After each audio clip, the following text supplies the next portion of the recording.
Sir, good evening. Good evening, sir.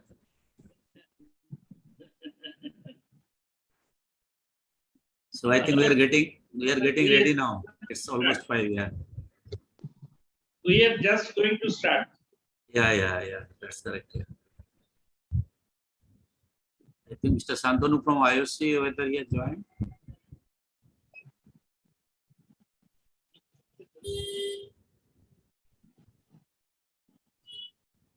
Yes, sir, I have joined. Okay, very good. Santanu, do you know me? I am Asanendu Mandal from ONGC earlier. No, sir. Achha, you are not there in Delhi anytime? No, I was not at the time. Okay. Is there any other Santanu who was at Delhi office? Maybe around 5 to 10 years back. Yeah. When you're there, no? I know him. He is Santanu Sarkar. Santanu Sarkar. Okay. I forgot actually his surname. Because I was interacting with them about our crude oil meeting and all those things. Yes. No. Sorry. That is not Santanu Sarkar. That is Santanu Bhor. Santanu Dhor, yes. Bhor, BH. Bhor, yeah, BH, Santanu Bhor. No, I could recall correctly. Yeah, he is Santanu. Where he is now? He is there only. He is there only in Delhi office. Huh? Okay, so I did not meet you earlier then. Right.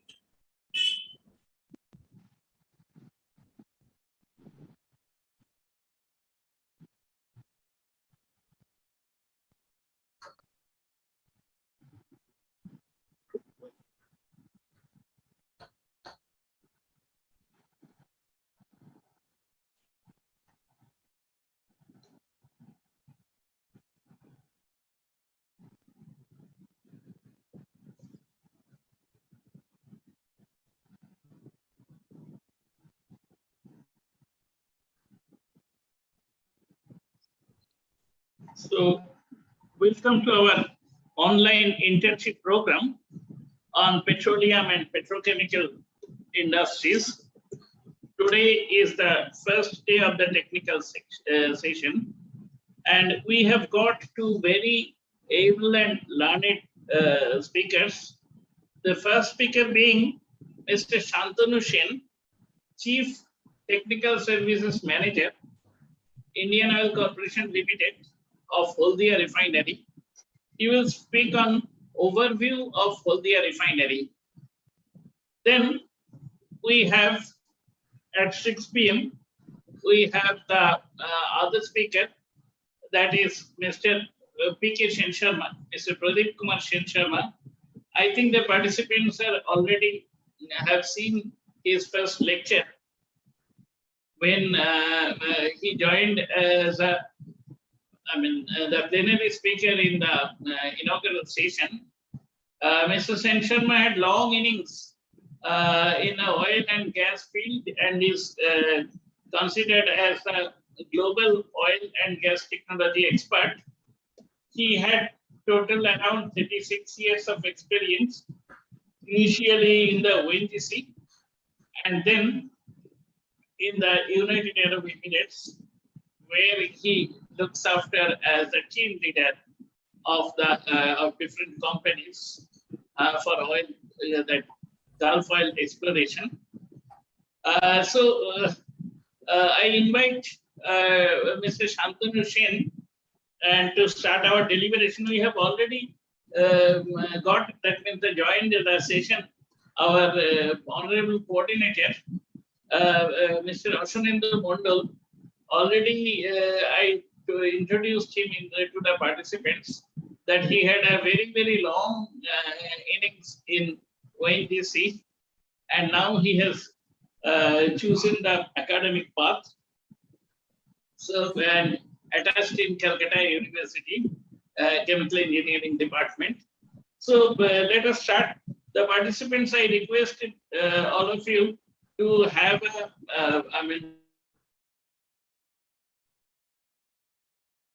taking up the notes. Yesterday means in the last session, Mr. Mandal has already told you that AICTE has got certain paraphernalia that how to, go for the effective interaction session in the online internship program. So accordingly, one should, use a type of notebook, jot down the points, and accordingly that will be helpful for preparation of your, the report. Of course, we will share afterwards all the, the presentation and the lecture like that. So without wasting any time, because already 5 o'clock has, it is around 5:02. So let us start our first presentation. I request Mr. Shantanu Shen to start his deliberation. Mr. Shen, please. Thank you, Sami.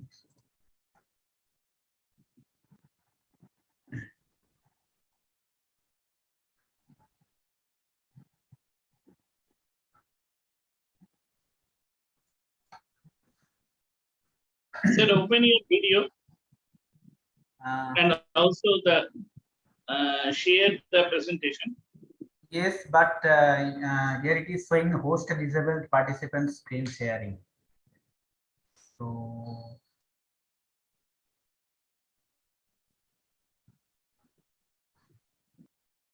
So basically, I have to present without sharing the presentation. Can you see the share screen?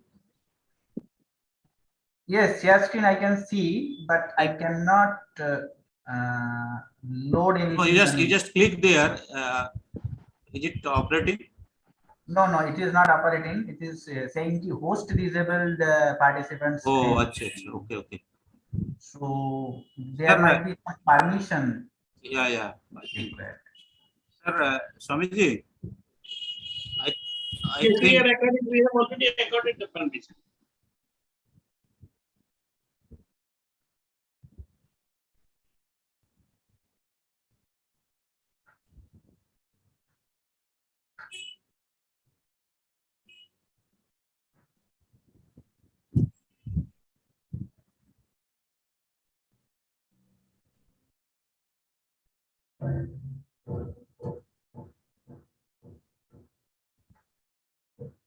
Yeah, actually, I am also getting the same message when I use the share screen. Host disabled participant screen sharing. So I think from administration it has to be activated. Okay, we are again, allowing the speakers to share the screen. Please wait just for 1 or 2 minutes. Okay. Meanwhile, you can start talking as such, so that. AMPN mane na sina. ये बात sir कौन सा है? एक minute please जिज्ञेस करना होगा.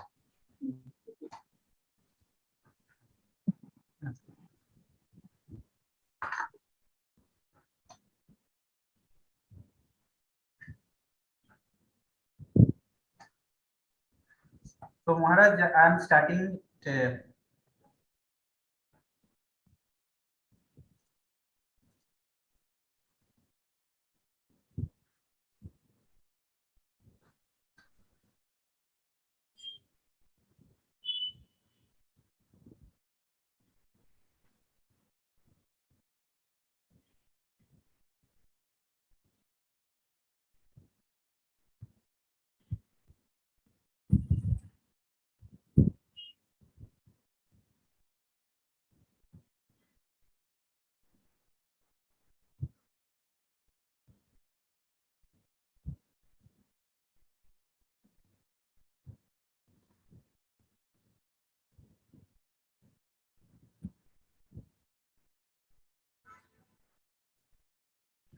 So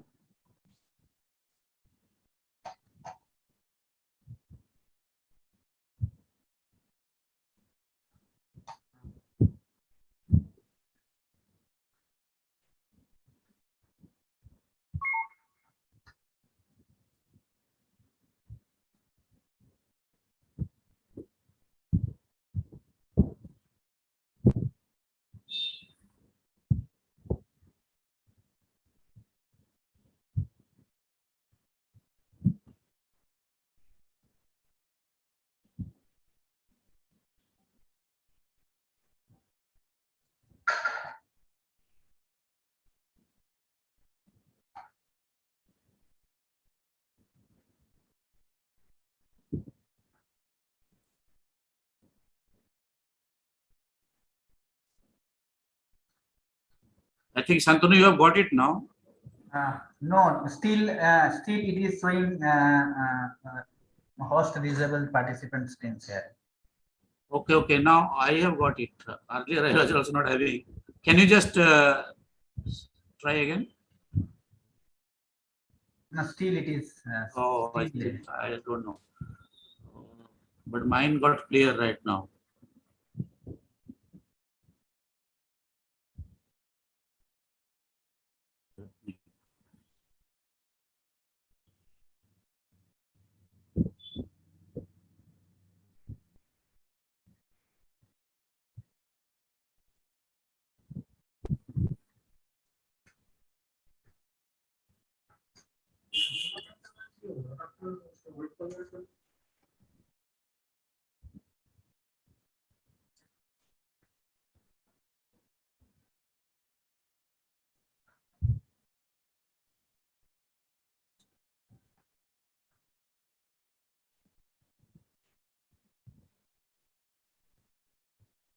Okay. Mr. Shin, can you please once rejoin? I think, I mean, that your computer is, I mean, getting Could the not be. audio glitch only. It could not be recognized, I think. No? Yes. Okay. Asunendu, you got? I got it. Yeah, I got it right now. Yes.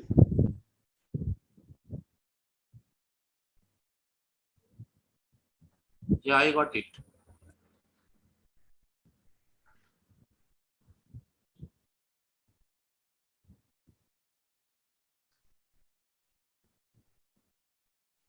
One participant is also waiting outside.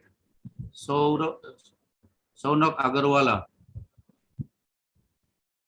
waiting for admits clearance.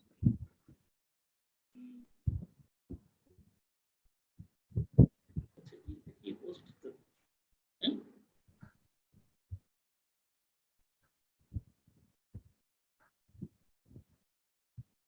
Hmm? So we are, since there is a problem with Mr. Shin, so let us close the meeting and again start. And I request the participants to kindly rejoin if it is necessary. Okay. Okay, Please. sir. Okay. So, end meeting.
So let us start the program again.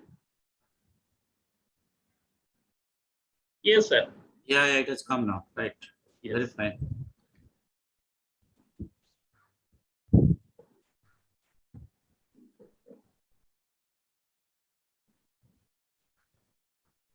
So I will present the refinery overview, the Haldia refinery, which is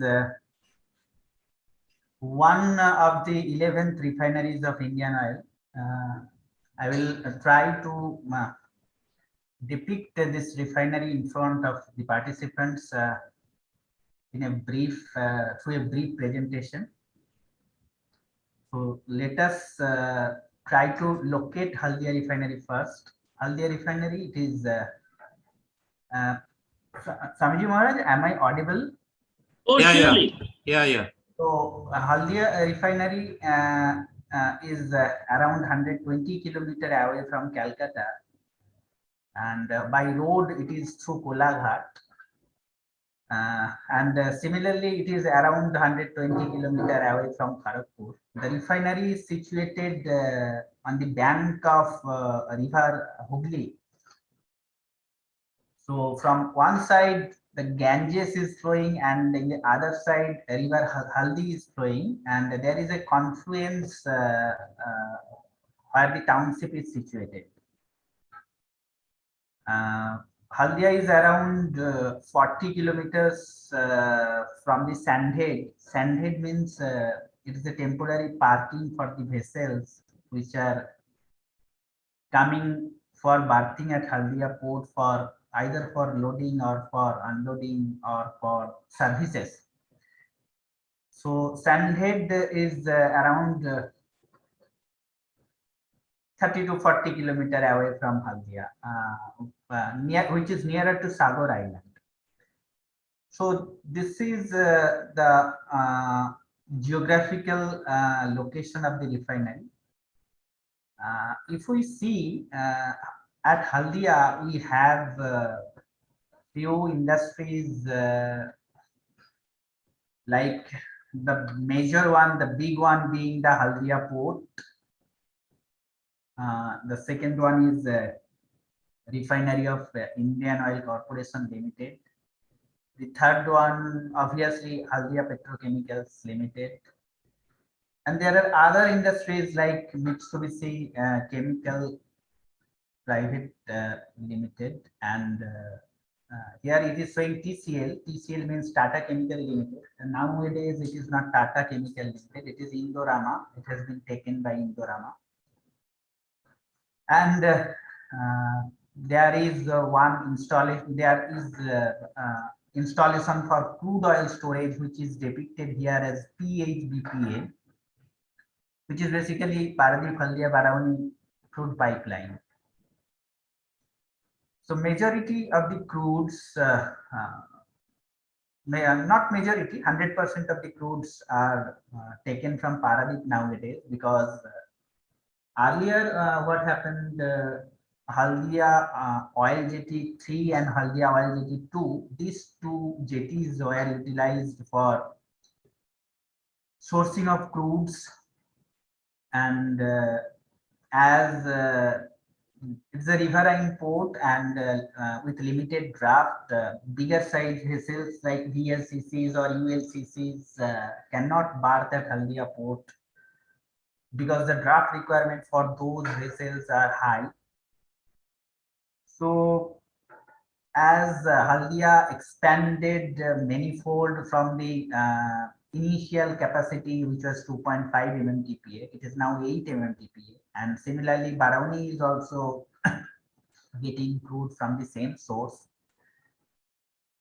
So there was requirement to augment the crude transportation capability or facility. And for this, Paradip was installed, which Paradip has 3 SPMs. SPM means single buoy mooring system, single point or single buoy mooring, SPM or SBM, whatever may be. So it is around 30 kilometer away from Paradip refinery, and where VLCCs can berth. Simultaneously in 3 of the SPMs, VLCC can berth. So from there, the crude is taken first in Paradip refinery and Paradip Haldia pipe line installation, which is also there. So that way, from Paradip, the crude is bought to Haldia refinery through a pipeline, and from Haldia, whatever Haldia refinery takes, it comes to refinery, and the balance part goes to Barauni refinery, and part to Guwahati refinery. So basically, this Paradip Haldia Barauni crude pipeline is catering the demand of Paradip refinery itself, which is a 15 MMTPA refinery, Haldia refinery, which is 8 MMTPA refinery, and Barauni, which is another refinery along with Guwahati. So entirely the crude sourcing is done today through pipeline, and the jetty facilities are existing. Those have not been dismantled yet, but are not being used for this particular purpose. Now coming to total infrastructure of Indian Oil Corporation Limited as a whole, the refinery section, we can find there are 11 refineries of varying capacity, and total capacity of Indian Oil Corporation Limited is 81.2 MMTPA crude processing. So Haldia refinery is the fifth in age among all the refineries, and Big Boy refinery is the oldest refinery. Now coming to the infrastructure of this refinery in a nutshell, we can say this refinery having crude processing capability of 8 MMTPA. This refinery has a unique feature, like it is a fuel refinery as well as lube producing refinery, which none of other Indian oil refineries are having. Other lube producing refineries are HPCL Mumbai and CPCL. CPCL is Chennai Petrochemicals, which is a sister concern of Indian Oil itself. So nowadays, so Haldia refinery is a combined fuel and lube refinery situated over 600 acres of area, catering the energy demand of the eastern sector of the country, as well as for lube. Indian Oil Haldia refinery has pan-India presence because none other refineries of Indian Oil are producing Group 2 lubes. CPCL is producing, but that is Group 1 category of lube. But Haldia is only capable to produce Group 2 category of lube. So this way Haldia refinery is unique in nature.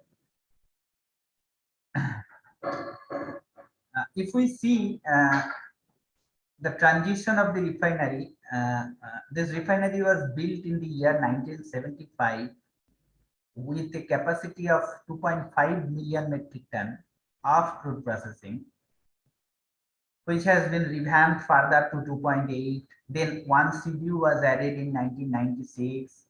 Then one CDU, so basically from 1996 onwards, this refinery is having two CDUs and two VDUs.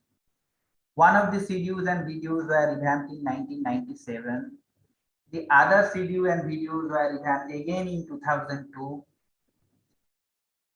Another CDU VDU revamp came into 2010, after which we are capable to process 7.5 million metric ton of crude.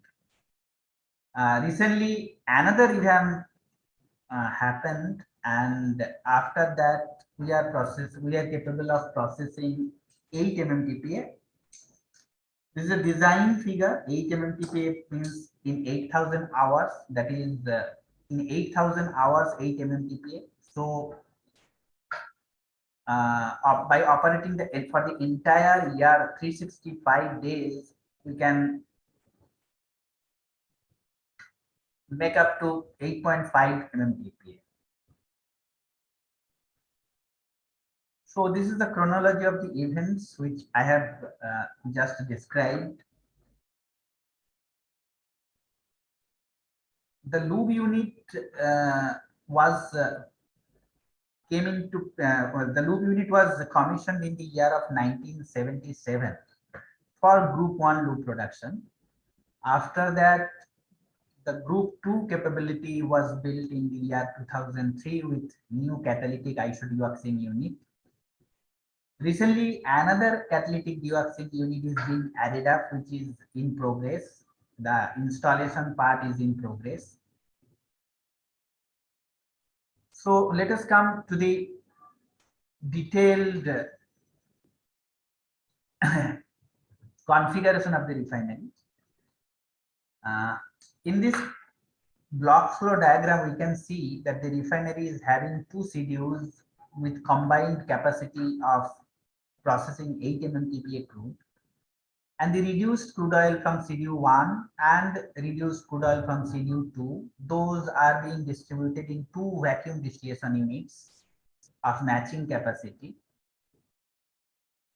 And from schedule we get straight run liquefied petroleum gas, straight run naphtha, straight run kero, straight run gas oil, straight run heavy gas oil or JBO, and reduced crude oil. In both, from both the schedules, we get this set of products. Similarly, in reuse, we get gas oil, vacuum gas oil, and vacuum residue. So this both the schedules are capable to produce this set of products. Now, none of the products are marketable. So to make these products marketable as per the norm or as per the specification, we need further treatment, for which we have secondary processing units. Basically, each and every refinery is having two types of units. One is primary processing units and the other part is secondary processing unit. So primary processing unit means those units where only physical separation in the terms of distillation occurs, like CDU and VDU. In combination, we can tell it AVU also, atmospheric and vacuum unit.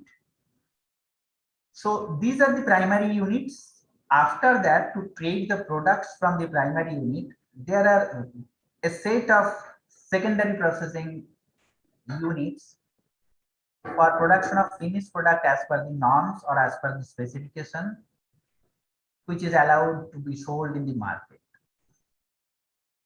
Say for LPG, we have one Merox unit for mercaptan removal, for sulfur removal. For naphtha, basically naphtha section of this refinery contains two parts. A part of the naphtha is marketed or is sold as naphtha itself, which is basically C5 to 90 degrees Celsius cut. The other part, which is 90 degrees Celsius to 140 degrees Celsius cut, that is treated in various processing units in MSQ. MSQ is Motor Spirit Quality Upgradation Unit. And from there we get BS6 diesel, BS6 MS, which is BS6 gasoline. That means BS6 petrol basically. So this is the MS and naphtha part.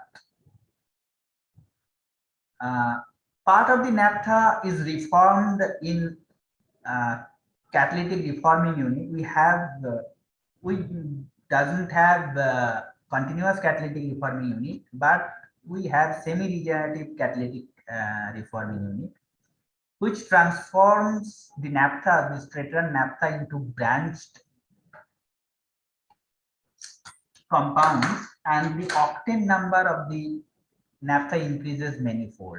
The octane which we get from the CRU, so the feed naphtha of CRU will have an octane number to the tune of 65, and the rundown of the CRU, which is a reformate, it will have octane number to the tune of 99. So basically, this is one of the component of the MS blend. The other components being FCC LCM, the other components are reformate, which is sourced from Paradip, and our own naphtha. So basically, this is the BS6 MS part, which is entirely sold in the domestic market. Normally, we do not export it from Haldia because of jetty condition or because of our limited capability. Exports normally happen from Paradip because that is a bigger installation and that produces to the tune of 300 TMT per month MS, whereas Haldia is producing only 75 to 80 TMT per month.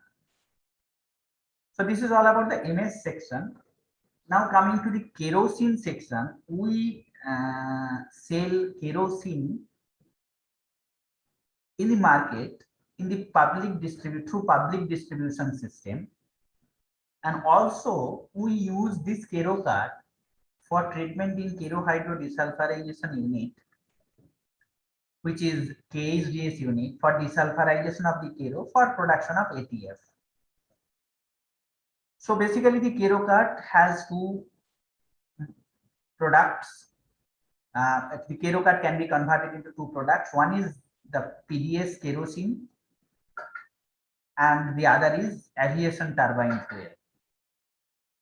Now coming to the next part, straight run gas oil. This has a disposition in DHDS and DHDT. So through diesel hydro desulfurization or diesel hydro treatment, we can get BS6 quality diesel, which is less than 10 ppm sulfur.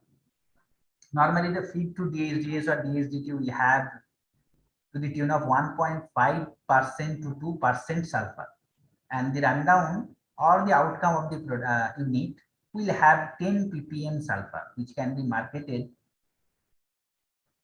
in the form of BS6 diesel. So coming to the next one, JBO, jute batching oil. This is basically straight run heavy gas oil or straight run heavy atmospheric gas oil. It is sold as JBO to the jute industries as a solvent. And we sell also to the steel industries for recovering aromatics from the coke oven gas. So this is all about the disposition of the streams which are being generated from CDU. Now coming to VDU, as I have told, VDU, for VDU the feed is the reduced crude oil which is not distilled at crude distillation column, and the VDUs produce gas oil, vacuum gas oil, and short residue or vacuum residue as products. SO, LO, IO, HO, these are various categories of vacuum gas oils, which we are using earlier for lube production, but nowadays we are not using separately, and we use hydrocracker bottom for lube production. So basically, three products are coming out from each of the vacuum distillation units. One is gas oil, which has the usual disposition through DHDS or through DHDT. VGO part has two dispositions, two or three dispositions, say two dispositions, namely through fluidized catalytic cracker unit and through hydrocracker unit. In FCC, VGO will get converted into LPG, MS. MS means light cycle naphtha, then heavy cycle naphtha, light cycle oil, and slurry or clarified oil. LPG is going to the treatment for finished LPG production. LCN goes to MSQ unit again, motor spirit quality upgradation unit for production of finished MS.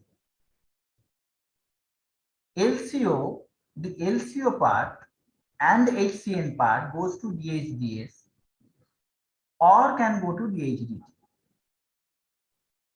The bottom part, which is slurry, that normally goes to either FO pool, furnace oil pool, or to DCU, delayed coker. So this VGO has one disposition through FCC and the products like LPG, MS, diesel, and FO will get produced. The other disposition is through hydrocracker. Here also we can get LPG, naphtha, kero, diesel, and hydrocracker bottom, which is unconverted oil. So the LPG from hydrocracker goes to the LPG pool. The naphtha part, kero part, and diesel part, this goes to diesel pool generally. And the unconverted oil from hydrocracker, this goes to feed preparation unit, where it gets splitted into three parts. One is Waxy 70, the other is Waxy 150, and the heavier being Waxy 500. These three cards are fed to CDW unit, the existing CDW unit, in a blockout pattern, means one at a time. The other parts from FCC gets its disposition in the storage tank. So at a time, one stream can go to CDW for that particular run. Say W70 goes for production of 70.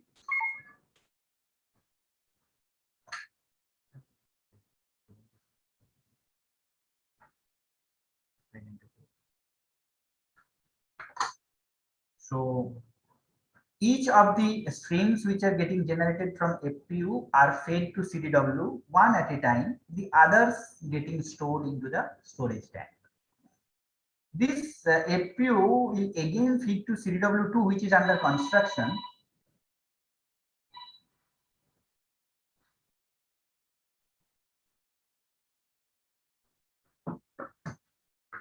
For production of group 3, 4 CST, 6 CST, and 8 CST lube oils. Now coming to the black oil circuit, which is the most difficult part of this refinery, we can find the salt residue which is getting generated from both the videos. It has multiple dispositions. One, through propane deasphalting for separation of deasphalted oil and asphalt. So deasphalted oil will again go to FCC, and asphalt will go to either visbreaker or bitumen. The other disposition of the salt residue is FCC, because it is RFCC, acid FCC, not VGO FCC. The third part of the SR can go to visbreaker unit for FO production. The fourth part can go directly for bitumen production. And the last part of this SR will go to DCU, which is delayed coker unit. In DCU, the salt residue will be cracked to produce LPG, LCGO, light coker gas oil, HCGO, heavy coker gas oil, and petroleum coke.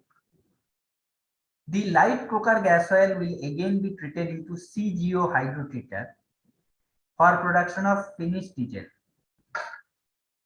Whereas the heavy coker gas oil will find its way to MHC, mild hydrocracker, and it will yield around 25% diesel.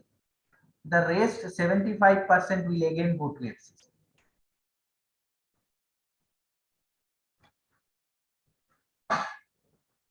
So while we see the product pattern, we can find that this refinery has multiple flexibilities in case of outage of one or more than one units, and the refinery can run with the balance units, because each and every stream has multiple dispositions. So in absence of one unit, or in the absence of one of the treatment units, the other treatment units can cater. And say with the installation of DCU, the entire PDA, visbreaker, and bitumen part will be nullified, because DCU capacity is matching with the SR production. So in absence of the PDA, visbreaker and bitumen facilities, we can treat the entire SR into DCU also. Similarly, in absence of DCU, we can sustain through the PDA, visbreaker and bitumen route. Similarly, this thing happens here also. FCC and hydrocracker, these are performing more or less similar similar in a similar way.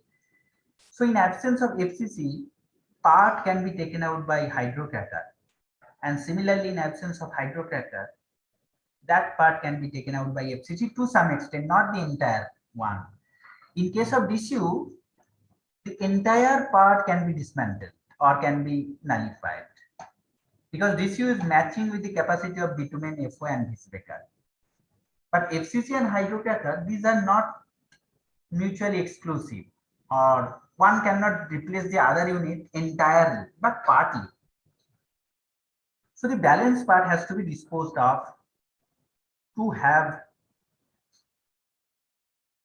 some flexibility and operate the unit at a particular capacity, desired capability. So the balance part has to be either exported or has to be sent to other refineries through marine route or through wagons or through pipeline. So to cater the hydrogen demand, because there are various hydrodesulfurization units or hydrocracker units which consume hydrogen. We have two hydrogen generation units or hydrogen manufacturing units, namely AGU1 and AGU2. These two hydrogen generation units take naphtha from the naphtha pool and convert that naphtha into hydrogen, which is further used by DHDT, DHDS, KHDS, NHDT, hydrocracker, CGO-HDT, MHC, CDW, and okay, that's all.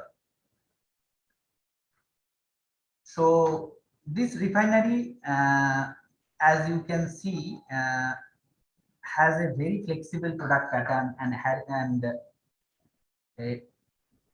the product pattern ranging from LPG to heavier bitumen asphalt.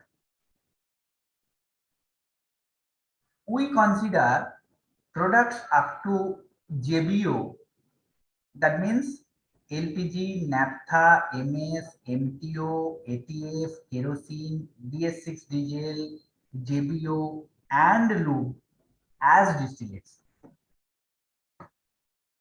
And the other part, solid product are coke and sulfur and H2SO4. H2SO4 plant is coming. It is almost completed and will be commissioned in a month or two. And these products, which are FO low value product, comparatively low value product, which are bitumen FO or bitumen emulsion, those are classified as heavy products. So basically, distillate, solid, sulfur, coke, H2SO4, and heavy oils. These are the, if we classify the product pattern of Haldia refinery, we can get these three classifications. So the entire crude minus production of these products minus inventories, because we keep several inventories into tankage. So variation in inventory, that is the fuel and loss of the refinery. That means the fuel which is used for running these secondary and primary units and the handling losses.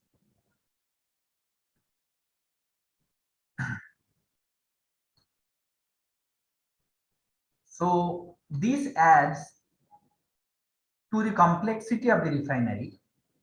And if we can see, if we see the complexity factor of Indian refineries, the highest one being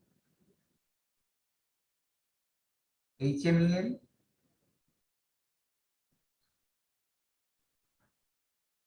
and the highest one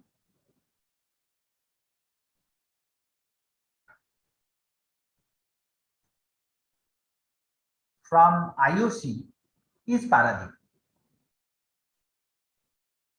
The second one is Haldia Refinery. Among all 11 IOC refineries, Haldia Refinery is the second one in terms of complexity factor. IOCL Paradip is having 11 and IOCL Haldia is having 10.35. So it is the second most complex refinery of Indian Oil Corporation Limited.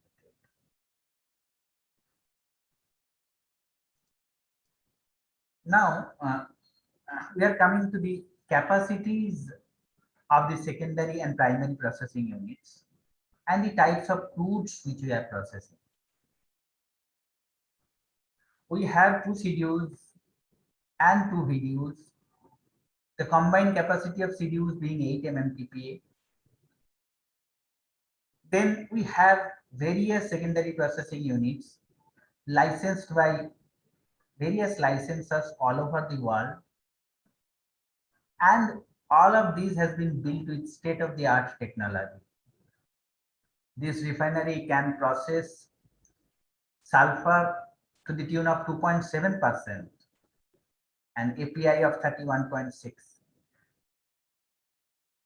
Major crudes are Arab mix, Basra light, Basra heavy, Maya, and to cater the fuel needs of the refinery, we need IFO, internal fuel oil. For internal fuel oil generation, we have to process some amount of low sulfur crude.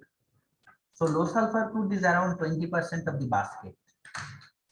So this refinery processes 80% high sulfur crude and 20% low sulfur crude.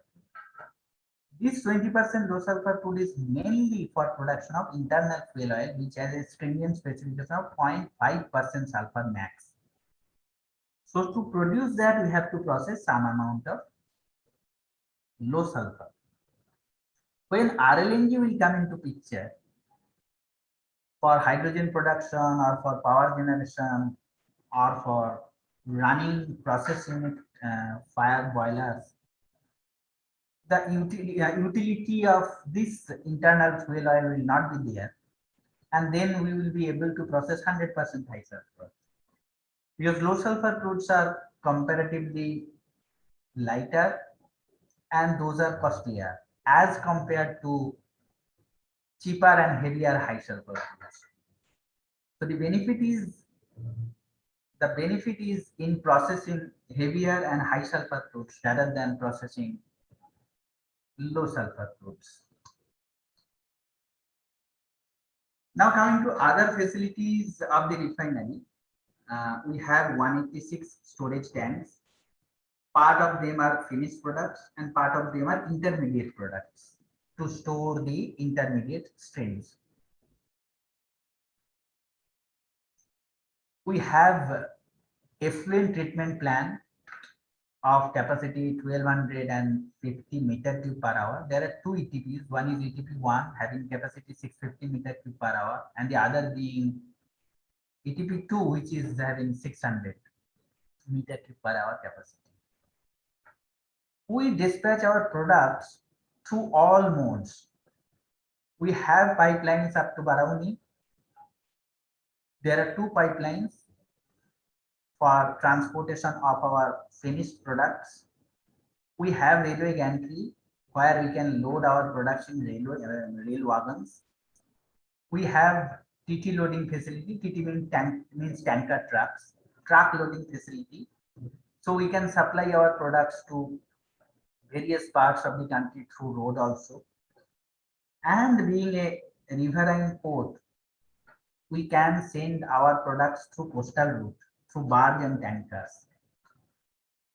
So enormous facilities have been built to evacuate the products of the refinery through all the possible modes.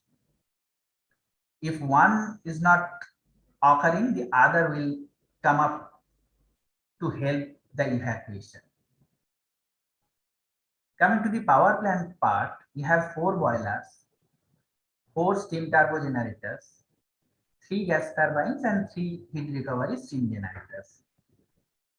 So generally we run 2 boilers, 2 STGs, and 2 gas turbines.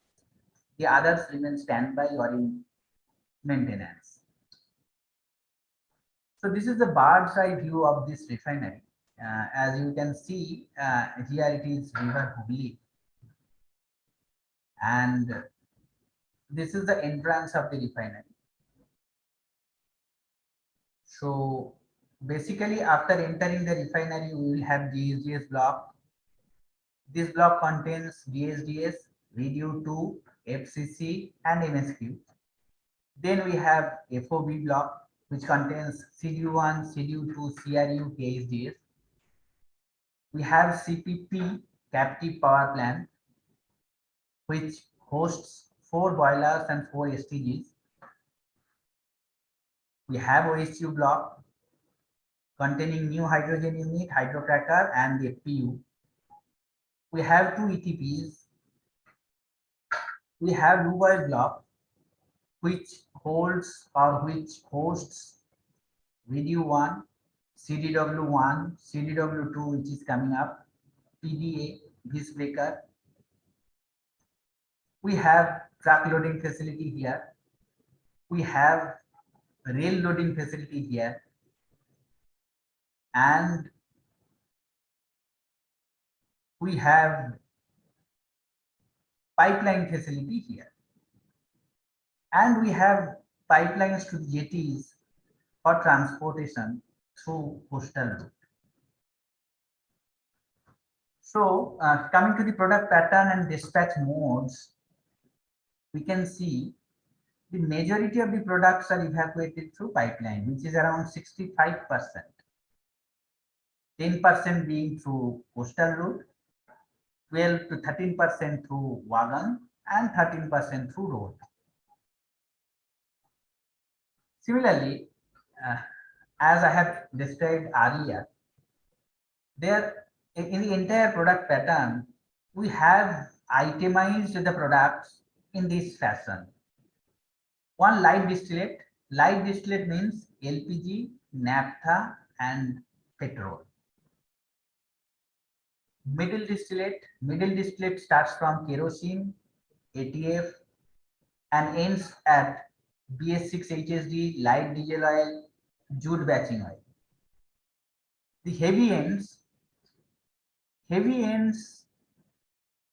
are bitumen, FO, that means which are heavier black oil. Lube oil based stock are separately categorized, and these are part of distillates. The other part are fuel and loss, the fuels which are utilized in the refinery for running different units of the refinery.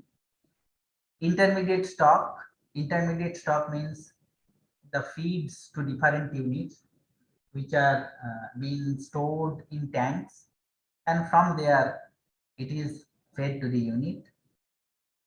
And sulfur and sulfuric acid. So distillate yield is basically light distillate, middle distillate, and lube oil based stock.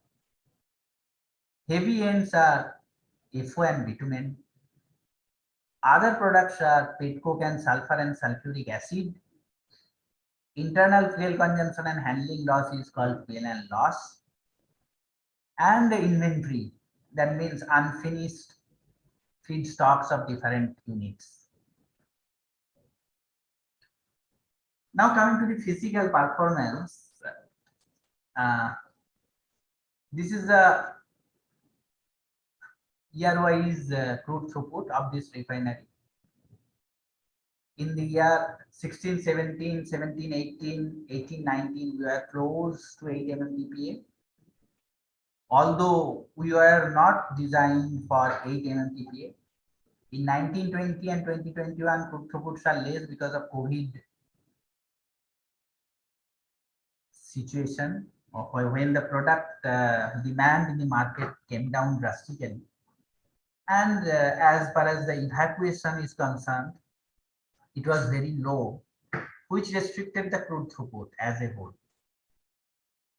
So the same is continuing in this year also. This year's target is 8 MMTPA.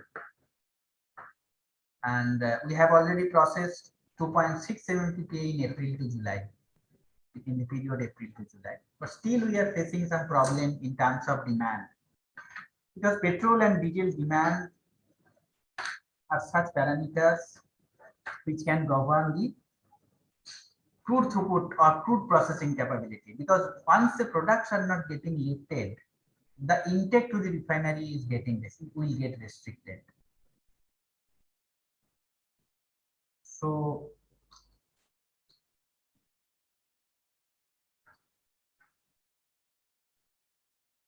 that's all. Now, any question so that I can answer them from the participants?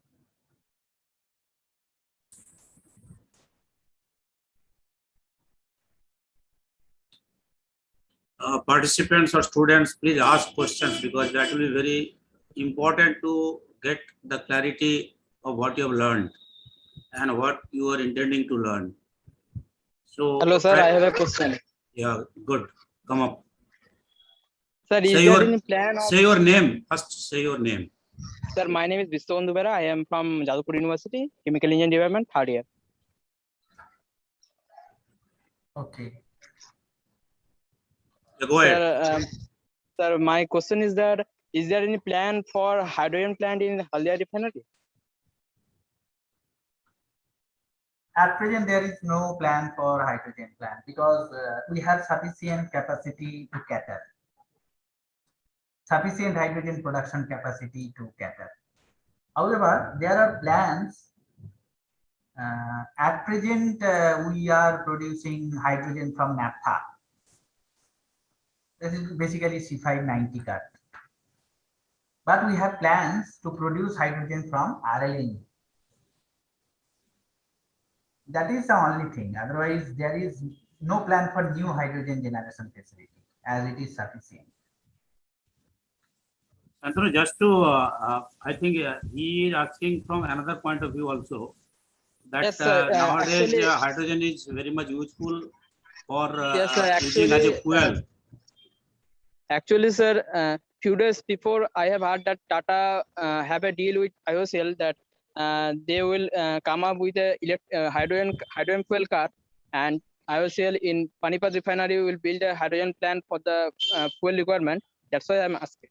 No, that is at Mathura refinery. That is at Actually, Mathura we have refinery. one separate division, which is R&D division. R&D division is in collaboration with various partners. They are trying to use this hydrogen as fuel. But that plans are oriented to northern refineries only. Say Mathura refinery will get such a facility. Exactly. And Panipat refinery will get such a facility. But at Haldia, there is no plan related to this. Okay, sir. Thank you. Any other question from the participants? See, this is a unique opportunity to interact with such an industry professional, industry expert. So I request the students to clear your doubts, if any. Hello. Dear students, please clear any doubts. Anirban? Sir, I have no doubt so far. Yes. Yes, please. Please. Just, yeah, Santanu, one small question. You explained that you at Haldia, you can process both low sulfur as well as high sulfur crude, right?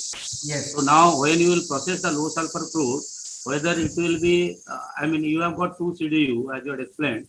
So that means that one CDU will be totally utilized for low sulfur, or how you are going to? No, sir. Actually, the philosophy is like that. CDU1, we keep it in high sulfur always. Okay. And CDU2, which is a bigger one, that we use in low sulfur and high sulfur in blockout mode. That means 2 days low sulfur, 3 days high sulfur, like that. So when you will utilize either low sulfur or high sulfur, that time it will be individually of that sort of crude, right? Yes, sir. It is a blockout mode of operation. Say CDU1 always in high sulfur and CDU2 in low sulfur for 2 days, and then for 3 days it is in high sulfur. So So your there is a total, cycle. so your total train after CDU will be handled differently during this time of operation. Yes, sir. Only the low sulfur part, low sulfur VR part, basically the IFO part, that we have facility. Actually, we have facility to separate each and every high sulfur streams and low sulfur streams separately, because the refinery was earlier producing conventional methodology, the lube oils through conventional methodology. So the low sulfur vacuum gas oil has to be kept separately. High sulfur vacuum gas oil has to be kept separately. Now the problem is not like that. Other facilities like GSDS, GSDT that can cater anything like high sulfur or low sulfur, hydrocracker and FCC can cater anything like high sulfur, low sulfur vacuum gas oil. Only thing is that the low sulfur crude for which we are compelled to process it, that is IFO. That part we are segregating that part and keeping that part in a separate tank for further blending. Okay. And yearly, how much percentage of low sulfur and high sulfur crude being processed? Actually, low sulfur percentage, it ranges from 20 to 30%. As I have told ki low sulfur is our compulsion, 20% low sulfur is sufficient for running the refinery or for supplying the IFO to the refinery. Balance 10% additional low sulfur based on economics.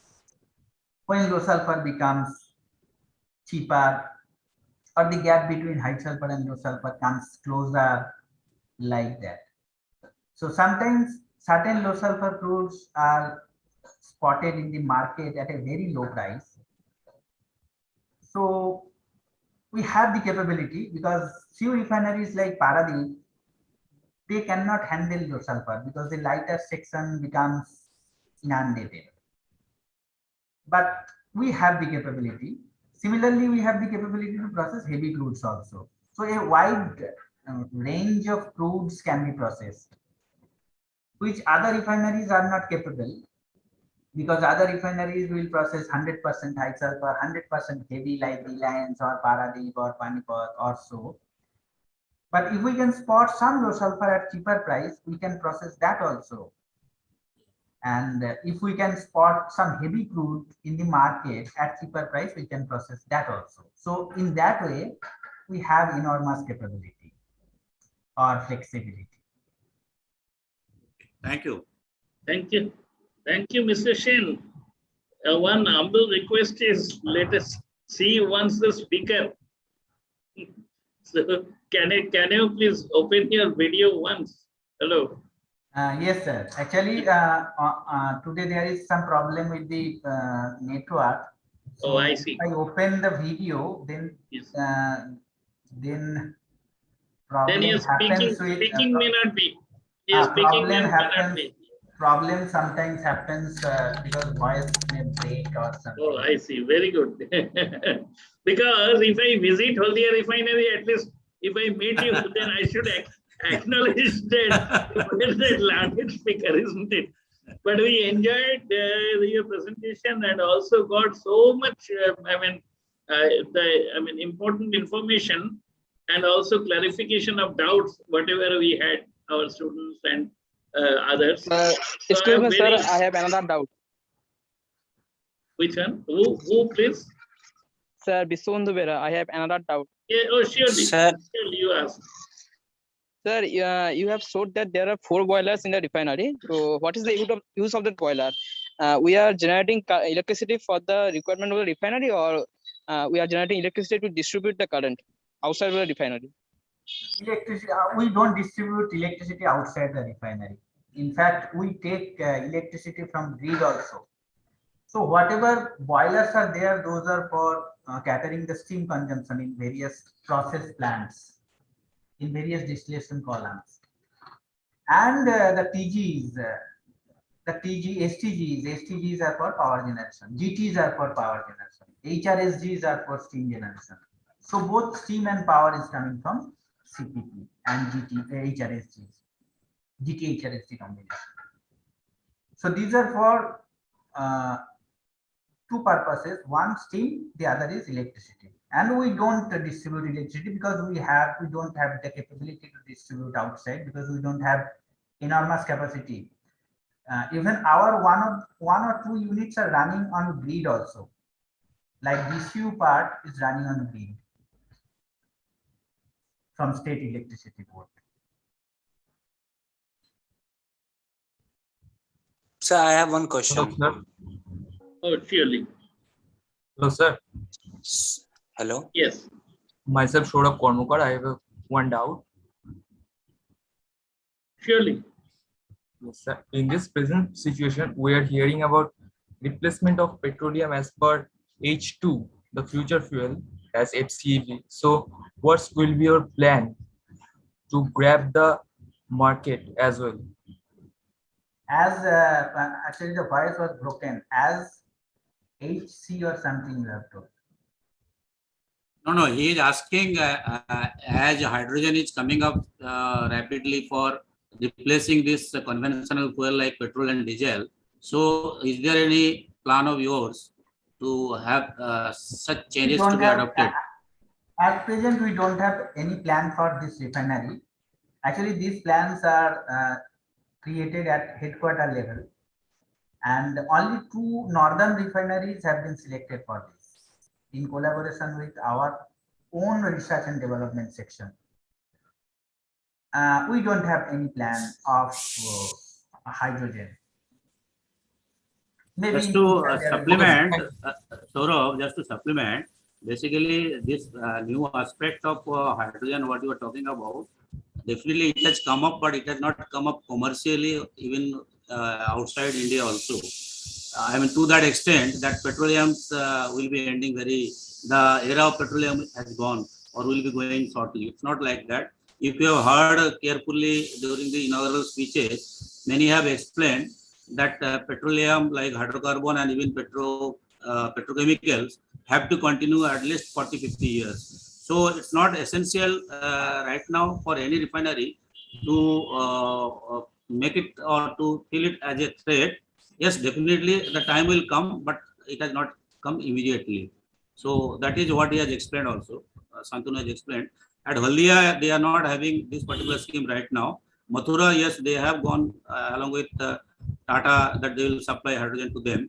But at Haldia, it has not yet come, and the time also is not that it has to be taken immediately. Okay. Okay. Thank you very much. Actually, our next learned speaker has already joined, and there will be a session for the participants. That is the interactive session. I mean, just at the end of our program. That means in the mid-September. So one complete session will be for the clarification of doubts. Okay. So you can be ready with your questions and you can put forward in that session. We will inform our learned speakers regarding that.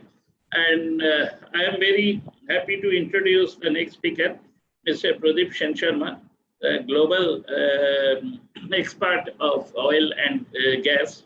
And I also be very thankful to Mr. Santanu Sen for delivering such a wonderful lecture. So, Mr. Pradeep Sharma, I request Pradeep to open his video so that we can start. Yes, Mr. Sharma. Yeah, good afternoon. Yes, good evening. afternoon. So, Mr. Pradeep Sharma was a silver medalist of our Jadavpur University, that stood second in the 1981 chemical engineering batch. Then he went to IIT Kanpur, Department of Chemical Engineering for his MTech, and there also he shined like anything.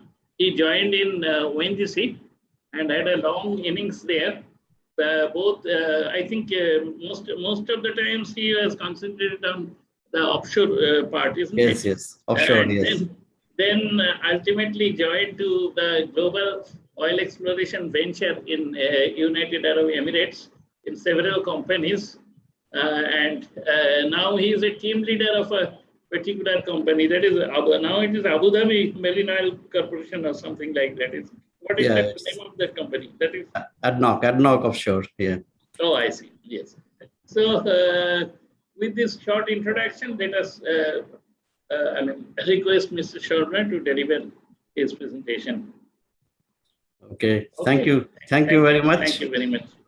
Yes, I see there are some maybe 30 plus participants here, but I cannot see any of them. I hope to make this some sort of interactive session. So I'll be glad to see some sort of interaction from the participants. Okay, I just saw a couple of questions in the previous one.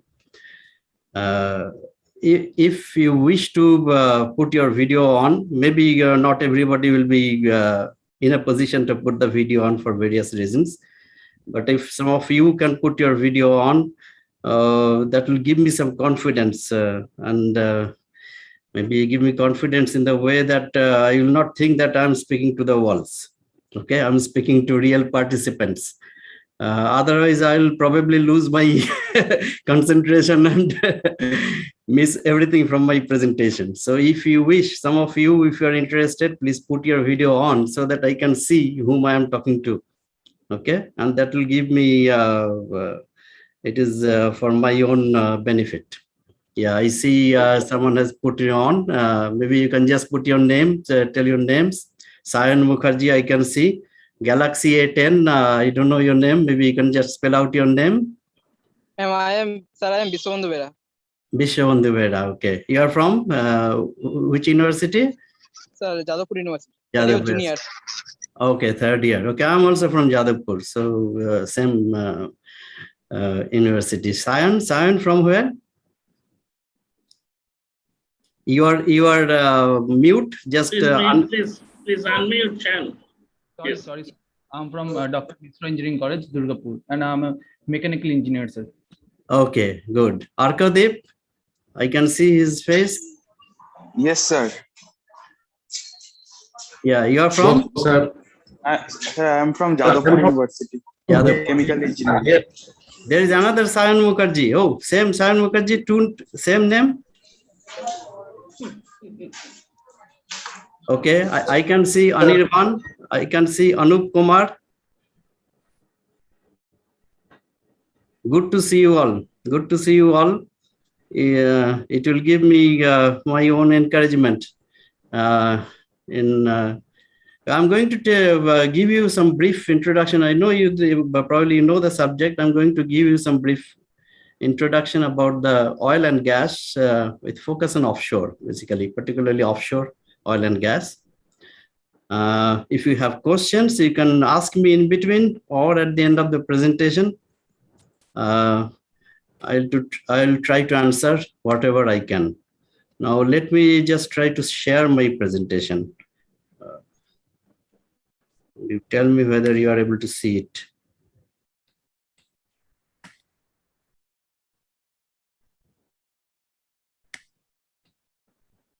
Are you able to see it? Yeah, Yes, sir. I'll go to the presentation mode. What is this? Okay, you can see this, huh? Okay, so my topic today will be offshore oil and gas basics, just basics. I'll not go into, I'll not deep delve into any particular subjects because each one of it will take a long time. So within 1 hour, or maybe I don't have even 1 hour, maybe 50 minutes, I'll try to give you some sort of basic idea what is done in oil and gas plants in offshore. So before I go into it, maybe I have a simple question to you, and I encourage you to answer. Name some products you use that have oil and gas origin. You use in your daily basis. If you can just, yeah. LPG. Okay. CNG, LPG. Yeah. Sir, CNG, LPG. Okay, good. CNG, LPG. Then Naphthalene balls. Naphthalene balls, very good. Then So Vaseline. Vaseline, very good. Then So polythene. polythene, yes, very good. Chain lube. Yeah, what? Chain lubricant, sir. Yes, yes. Okay, lubricants. Okay, you are focusing mainly on the oil and gas things. Okay, that is good, very good. I think you can continue and name a few more. So my next question will be, name some products you use that do not have oil and gas origin. Sir, cosmetics. Cosmetics, just deep delve into it. Every cosmetic will have some products which has oil and gas origin. Yes. Any other thing you can name? Sir, glass. Glass. Yes. One of the thing, glass. Sir, Okay. petroleum gel. Petroleum gel. Yes, sir. Petroleum gel is oil and gas origin. Sir, cotton, sir. Fertilizers. Electrical equipments. Yeah. Fertilizers. Electrical equipments. Fertilizers will have oil and gas origin. Sir, cotton, sir. Cotton. So In what way you are using cotton? Sir, it is biodegradable, sir. Yeah, biodegradable. But cottons, maybe if you are using it at a shirt or pant, it will have a coating which is having oil and gas origin. Sir, wooden materials. Wooden materials, yeah, pure wood. Yes, sir. Yes, maybe wooden materials. Where do you use pure wood? Sir, chair tables. Chair tables. In chair tables, pure wood, you will have some coating on it, and that will have oil and gas origin. So coal. Coal is okay. Almost same as oil and gas origin. It is fossil fuel origin. Okay. I'll just give. Yeah. paper, sir. What? Paper? It will have something in it which is having oil and gas origin in its processing. Sir, leaf. Plant leaf, sir. Plant leaf, how you are using? I'm not using, sir. You're not using. Okay. Now, so ultimately, the thing is that you are finding it difficult to name products that you use which do not have oil and gas origin. You can name millions of products which has oil and gas origin, but you are finding it more difficult to name products that do not have oil and gas origin.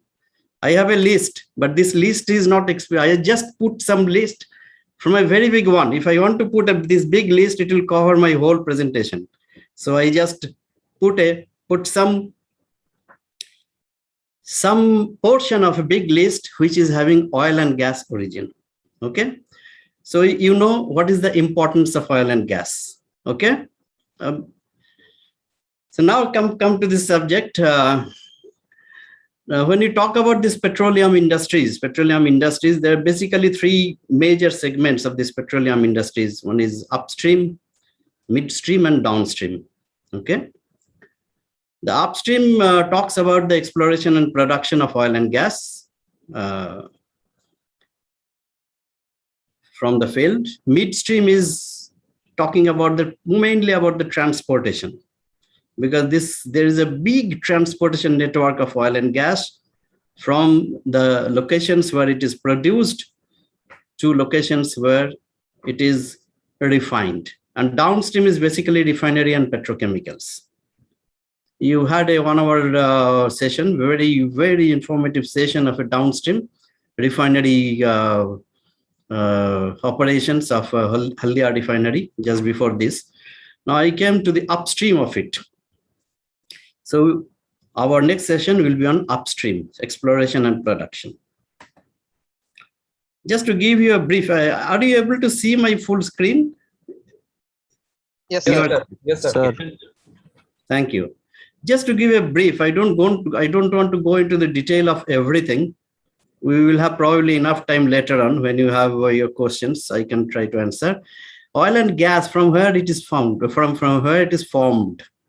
It is basically formed from aquatic plants and animals, which gets these dead plants and elements. They get settled down in the bottom of the sea. And then above that, there will be muds and sands.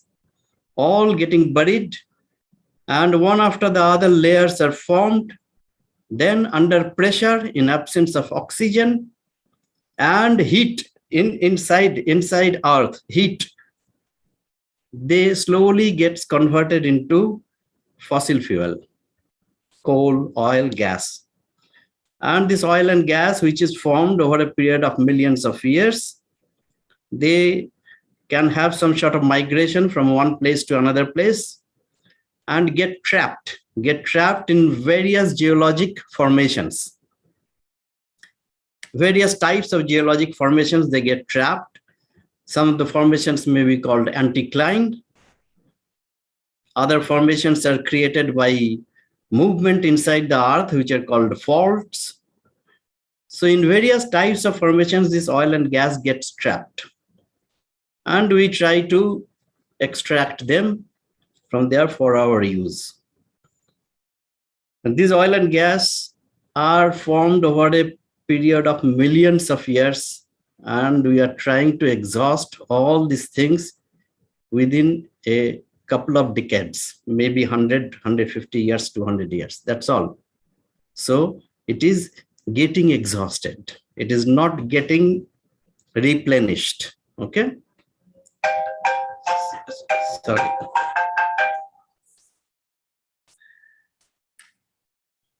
Now, when you talk about this oil and gas, as you said, these formations, they're called basically sedimentary basins. In India, we have so many different basins where this oil and gas are found. And there are other basins where still exploration is ongoing. On the southern part, it's very understandable, these sedimentary basins are there, right from this Rajasthan, then Bombay offshore, Kerala offshore, Krishna Godavari and all. Even in Assam, northern part, and Himalayan foreland basin is there. Sorry, let me just go back. Yes. So there are different basins where oil and gas is found, and still there are other basins where exploration is ongoing. Okay. Now, how they are found? How they are found? Before I go back there, now you see there's a big area where oil and gas can be found. Okay.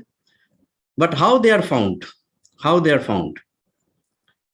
There are different types of surveys done, geological surveys done as a first step to find oil and gas. And one of the major survey is seismic survey. Apart from seismic survey, there are gravity surveys, magnetic surveys, electrical surveys. Different kind of surveys are done to find the possibility of finding oil and gas.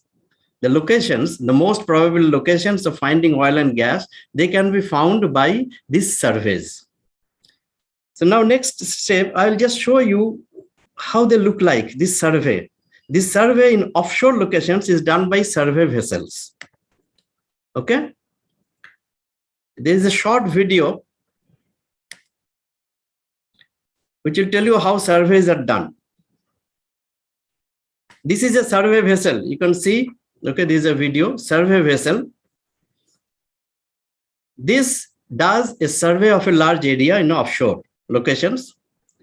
What they do, they have acoustic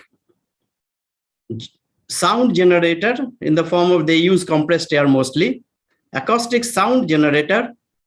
You can see here, these sound generators, they generate sound. The sound waves go down to the earth, and then they get reflected from various layers in the earth. And those reflected sounds are collected by these collectors.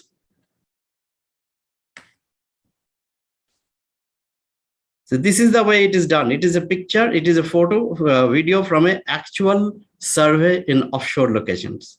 You can see this vessel is having those array of sound generator in this. And this is the way sound goes there, and then it comes back and gets caught by the receptors. After they get this, these sound waves, the travel time taken from going from this source to the receptor, that is mapped, and then the whole geologic formations in that area, different layers of reservoir or different layers of rocks in that area is mapped. From that, we come to know whether there is a possibility of finding oil, because oil bearing zones have got certain characteristics which can be found from these seismic surveys.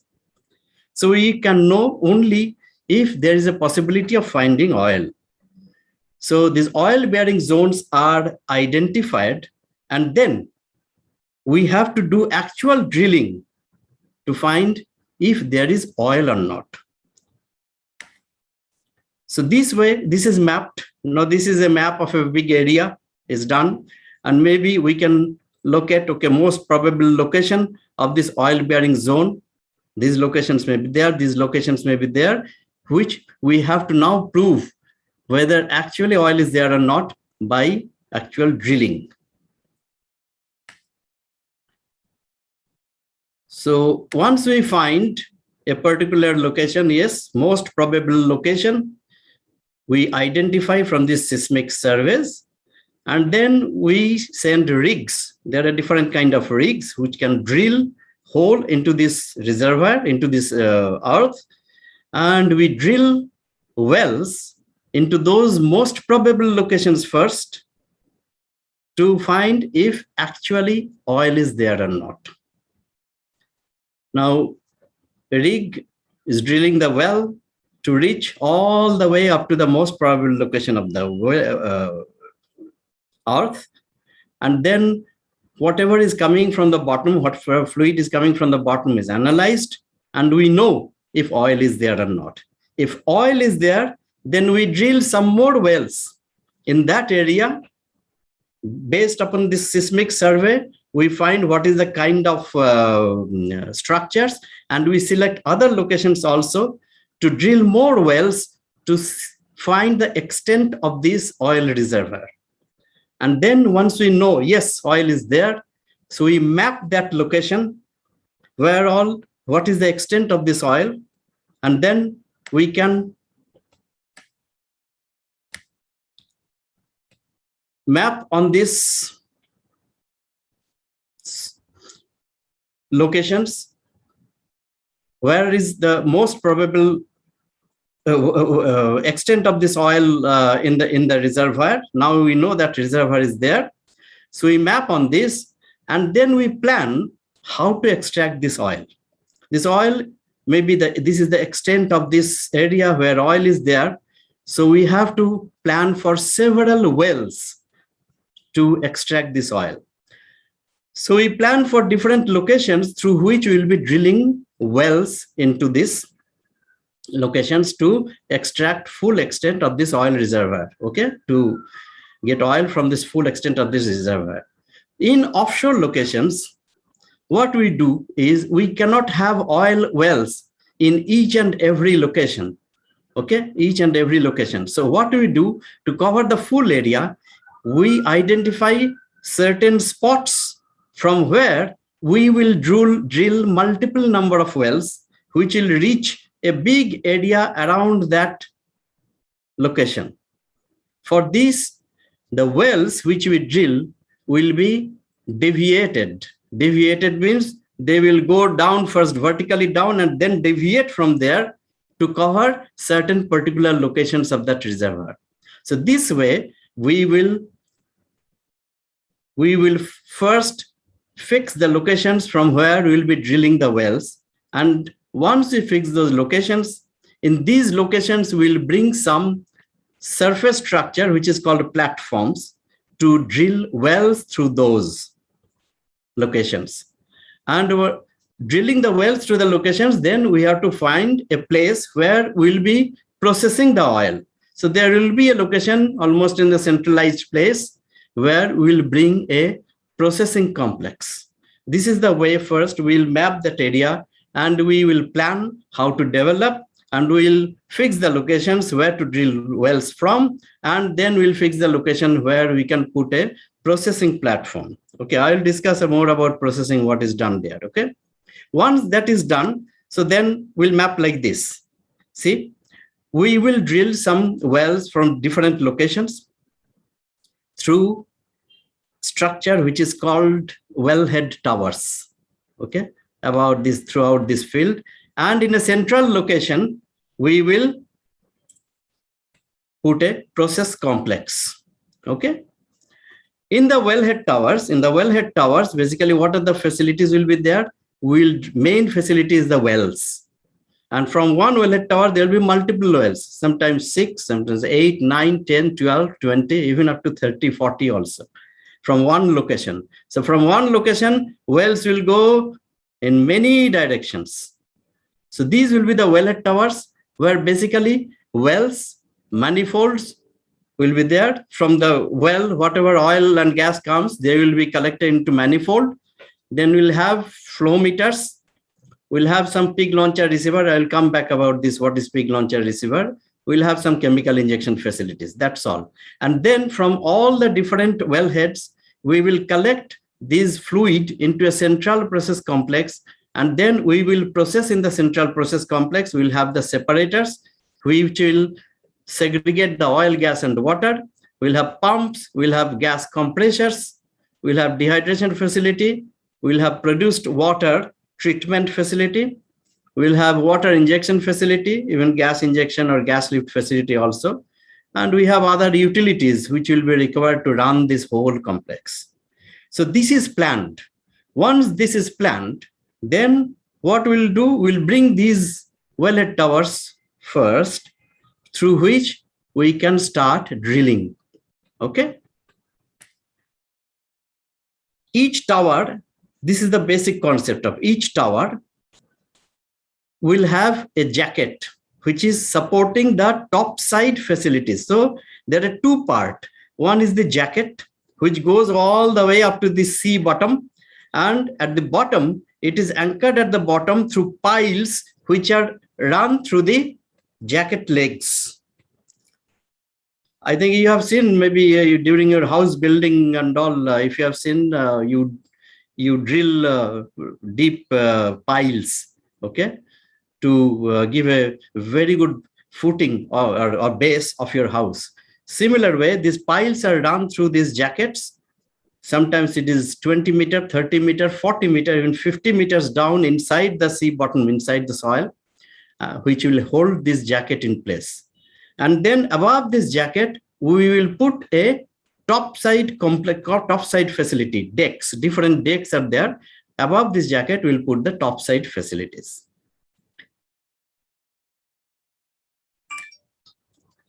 This is a video, short video, which will give you some good idea about how these jackets are placed in location, and then how these topsides are put over the jacket.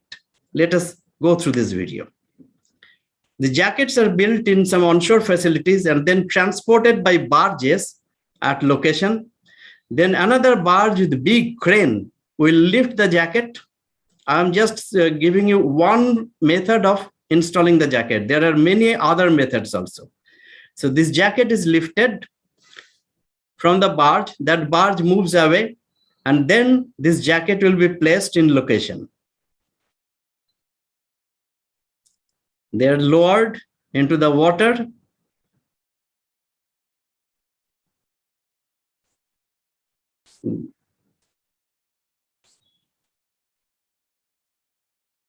Now they become vertical. So now this will be, barge will carry this jacket to its final location where it is supposed to be coming. So they will pinpointed location, they bring the jacket and they rest it on the seabed. It is rested on the seabed, and then they will remove these slings from the crane, from the jacket.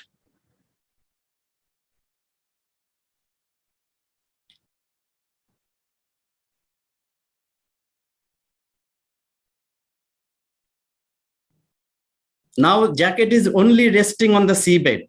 They cannot leave it like that. Okay. So we have to fix this jacket in its place by introducing piles through the jacket legs. Just see how it is done. It will clear your mind how it is done. Jacket is now just resting on the seabed.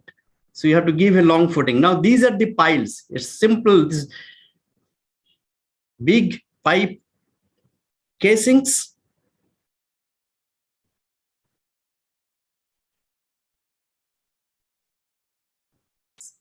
So this crane will lift those casings. They are called piles, and they will run through these jacket legs.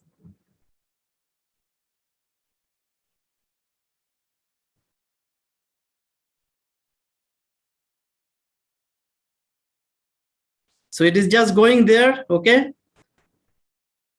It will rest at some place. They will lift it, they will put another pile. This is the attachment through which they can do welding of another pile. Now this another pile is dropped down, then it is welded with the one which is already there in place. Then this attachment is removed. Then they are further lowered.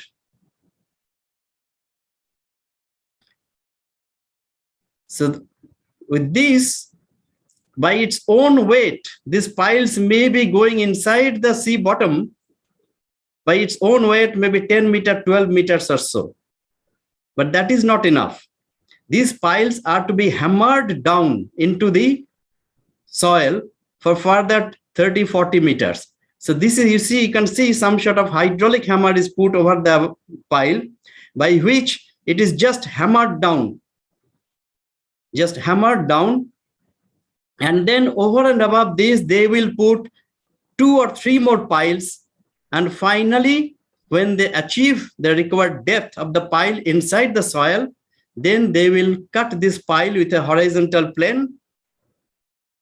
See, he has done the horizontal positioning, and they will cut this pile with a horizontal plane.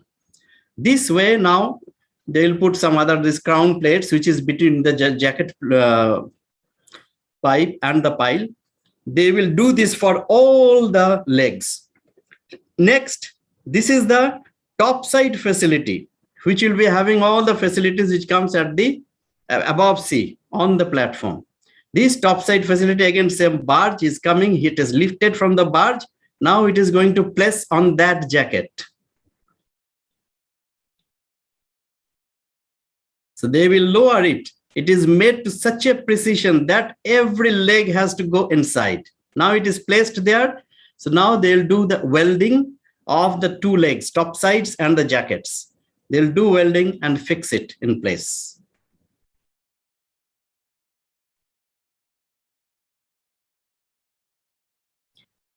Now this is one which you see is a bridge.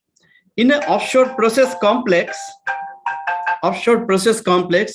normally there are many platforms. In the complex, there will be 3, 4, 5 platforms, and each platform is connected to the other platform with the help of a bridge. This is showing how the bridge is installed. Same barge these bridges are all made in onshore. They're brought offshore. Same barge will leave the bridge, and then they will connect between the 2 ends of 2 platforms and then put in location by welding and fixing it.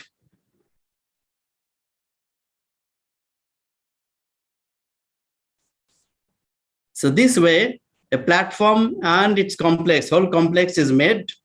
The platform and complex is made in onshore. They are transported offshore, and with the help of these big barges with big cranes, they are put in place.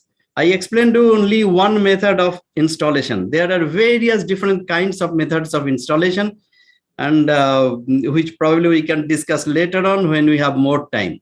So this one is the picture you are seeing is a process complex where we'll have different platforms doing different operations.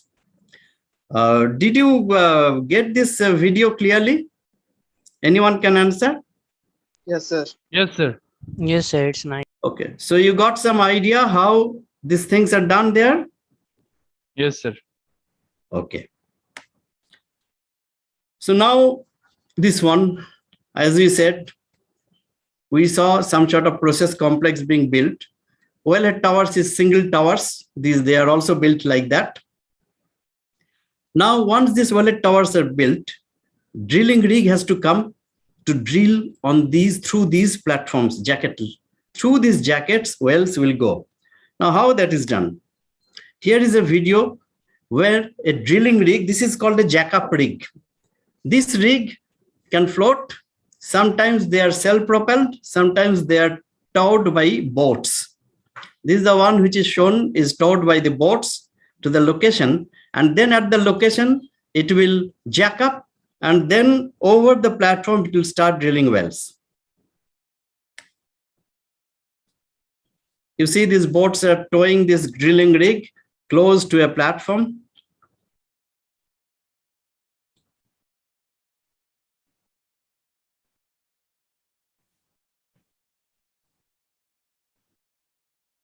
They have gone to the other side. Now from three sides of the rig, three boats are there with tension. They're just rotating the rigs to bring it to the final orientation.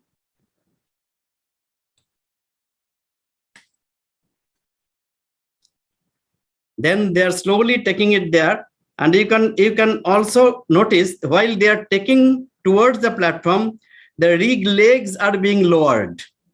There is a jack and pinion arrangement within this, which is run by big motors. These legs can be lowered or taken up.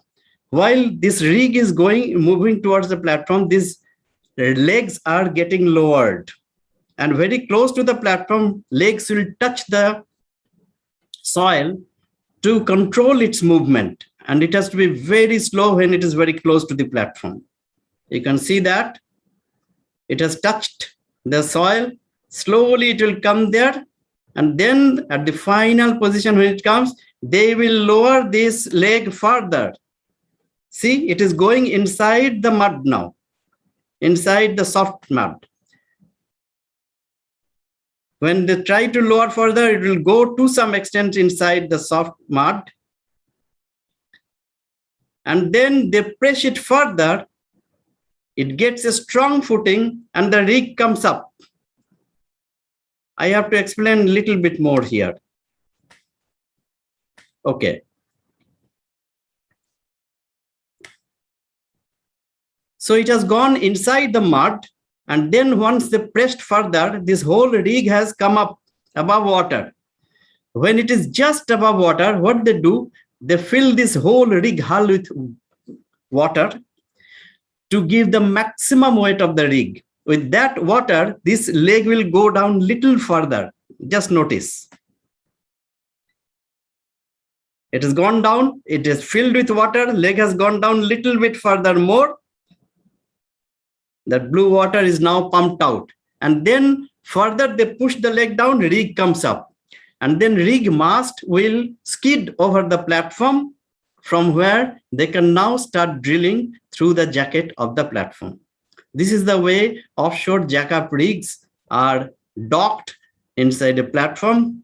Oh, you are seeing a helicopter also has come. Okay, good. Did you get some idea?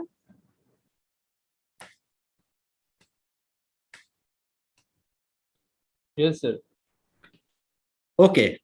Now, let me just go into the drilling part a little bit.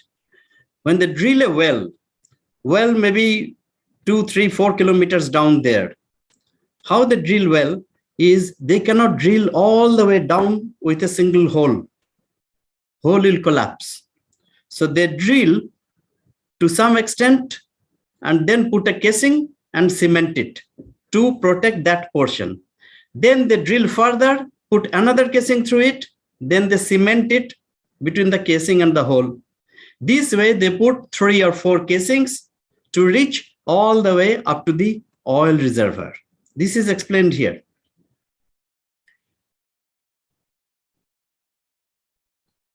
There are different types of casings, what they put. The first one is called conductor casing, second one surface casing, third one intermediate casing, fourth one production casing. This way, they build the well. First, now if they drill a single well, single hole, it is not possible. What will happen? It will cave in at the top of it. It will cave in, conductor casing, cave in. So they put a conductor casing first, cement that between the casing and the hole. Then they will put surface casing, and the portion between surface casing and the outside, they will put some cement. They will put it in place so that hole is secured. Through that, they will put another casing, which is intermediate casing.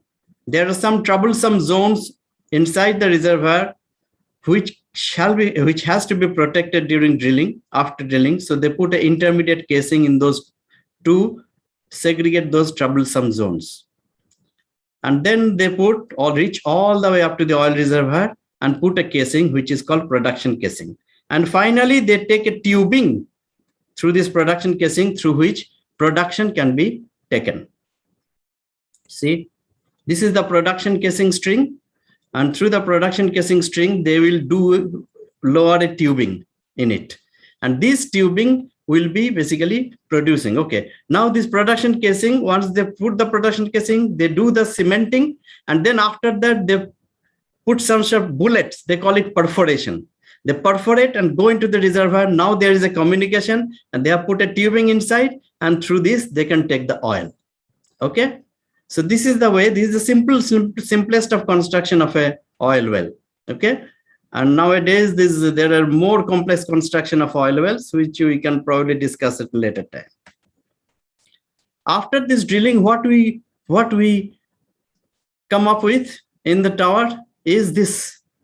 You see, there are different casings: conductor casing, surface casing, intermediate casing, production casing. And in the tower or the surface, we see this kind of facilities. So many different flanges connected. And then finally at the top of it, we find this one. This is called a Christmas tree.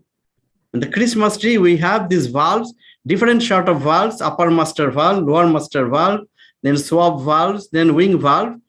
So these are all valves to do the well control.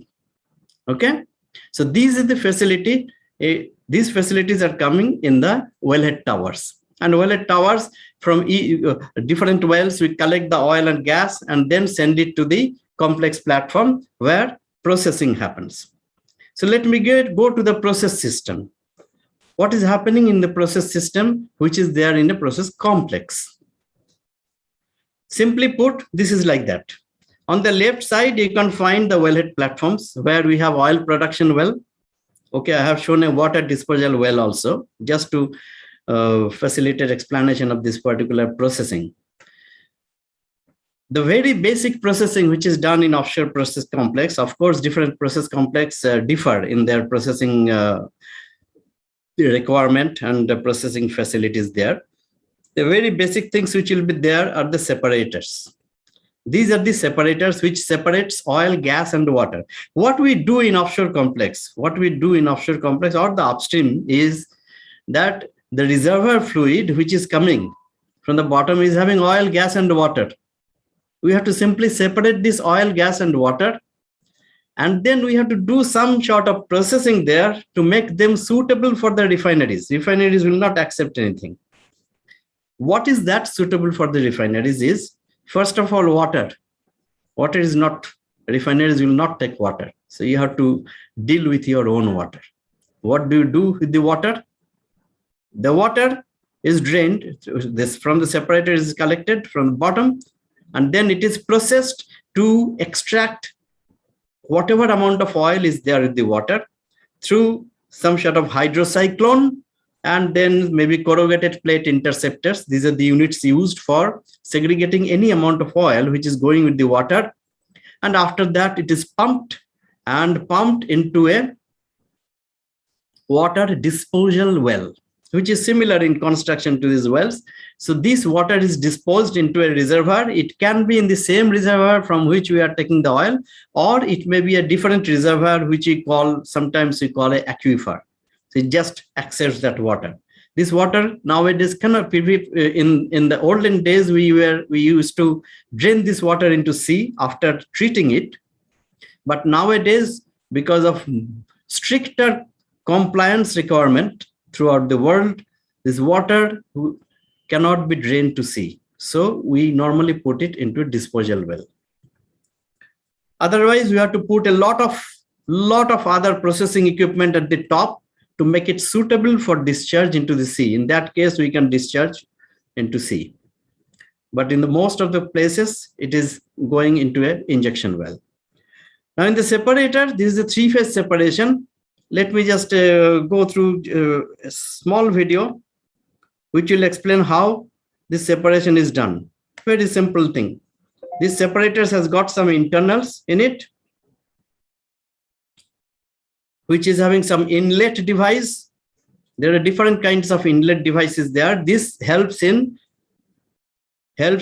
putting this inlet in a very smooth way inside the separator. Then there will be baffle plates. There will be coalescer plates, different kind of internals inside the separator. And finally, this oil, water, and gas is getting separated.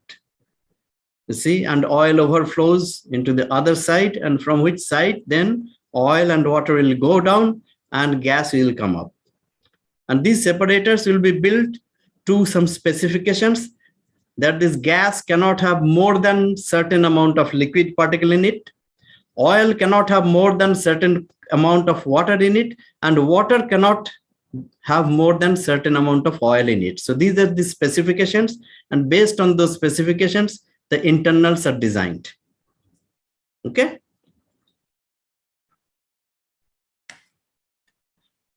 So this is done in the separators. Now you see there are multiple separators. Why multiple separators? Because this oil and gas, which is coming from the oil wells, they are coming at a high pressure. Ultimately, you have to go to the atmospheric pressure oil to export either to the refinery or to the oil tankers. But if you go to the atmospheric pressure at one stage from this very high pressure, sometimes it is 500,000 psi or so, at one stage, it will have very improper separation. Gas will have a lot of liquids, oil will have a lot of gas, water will have a lot of oil, oil will have a lot of water also. So you cannot, depending upon the pressure level of the wells, you have to separate it in stages. And stages means some high pressure, then some medium pressure, low pressure, and maybe finally to the atmospheric pressure to have very proper separation of the oil, gas, and water. Okay. So everywhere you'll find more than one stages, 2 stages, 3 stages, or even 4 stages of separators. So finally, this oil is then again treated in some stabilizer. What is stabilizer? Now you see, what is the oil specification which refineries accept?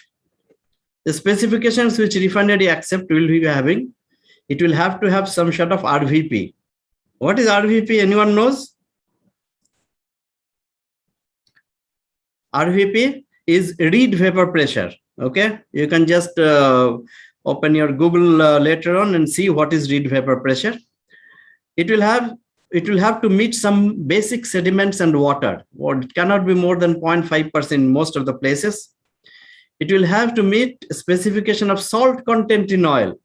Refineries do not like salts, so they will not accept more than certain amount of oil, salt in the oil, which is normally, in our case, it is defined as 50 pounds per 1,000 barrels. And it will have to meet some sort of H2S content. All this processing is done in the upstream, either on the platform or within some islands or somewhere within upstream industry it is done. Now in the stabilizer, we heat the crude oil and we do some sort of stripping gas from the bottom, and from the top we feed the crude. This stripping gas is a sweet gas. It will exchange the H2S from the crude and it will take the H2S along with this. The crude coming out of the stabilizer will be meeting the H2S specification. And this heating is done to meet the RVP specification, reed vapor pressure specification.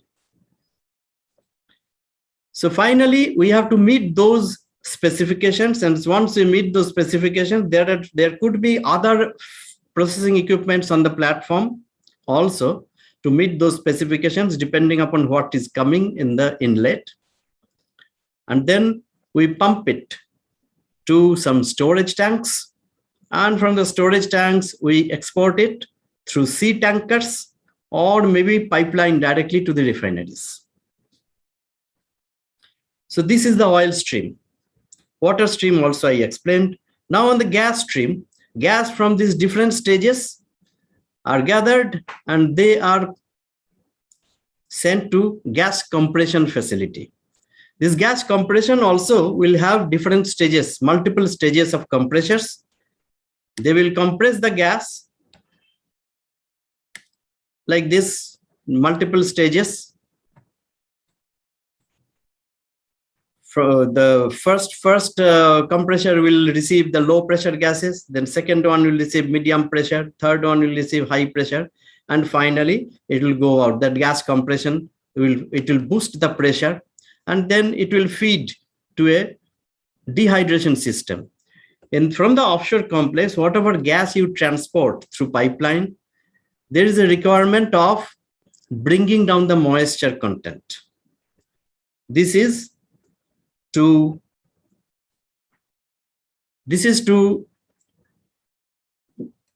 1 minute. Yeah, to bring down the moisture content. This is to prevent corrosion in the pipeline, to prevent hydrate formation in the pipeline. We bring down this moisture content.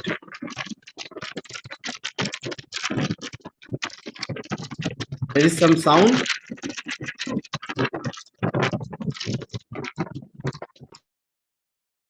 Anyone is speaking or what?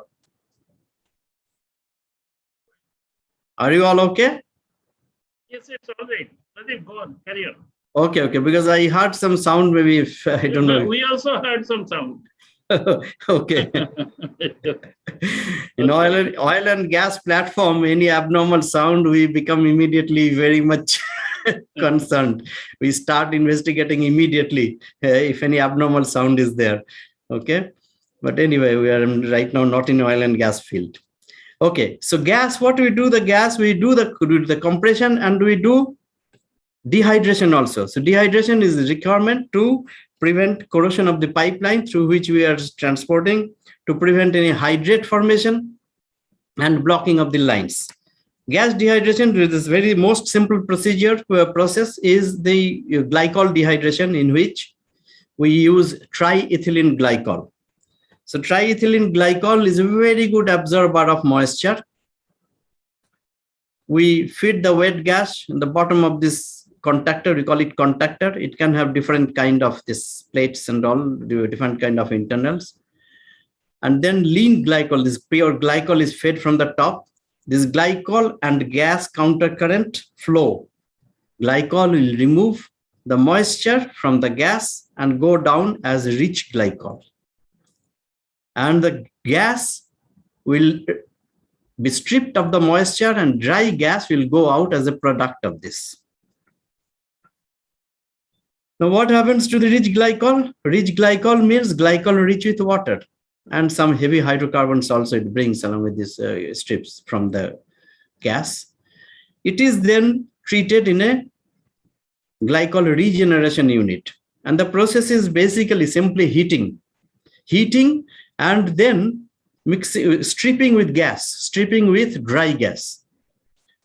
This will remove the moisture and also some heavy hydrocarbon vapor, which is there, goes with the glycol. This will remove the moisture, and that glycol, which is called now regenerated glycol, is fed back into the contactor. This is the simplest way of doing the dehydration. And there are different kinds of dehydration system in different complexes, more complex. But what I explained is the most simple triethylene dehydration system. And there are a lot of equipments within this dehydration system. And this is one of the problem areas of most process complex. And you have to do a lot of maintenance and a lot of operation intervention in this unit also.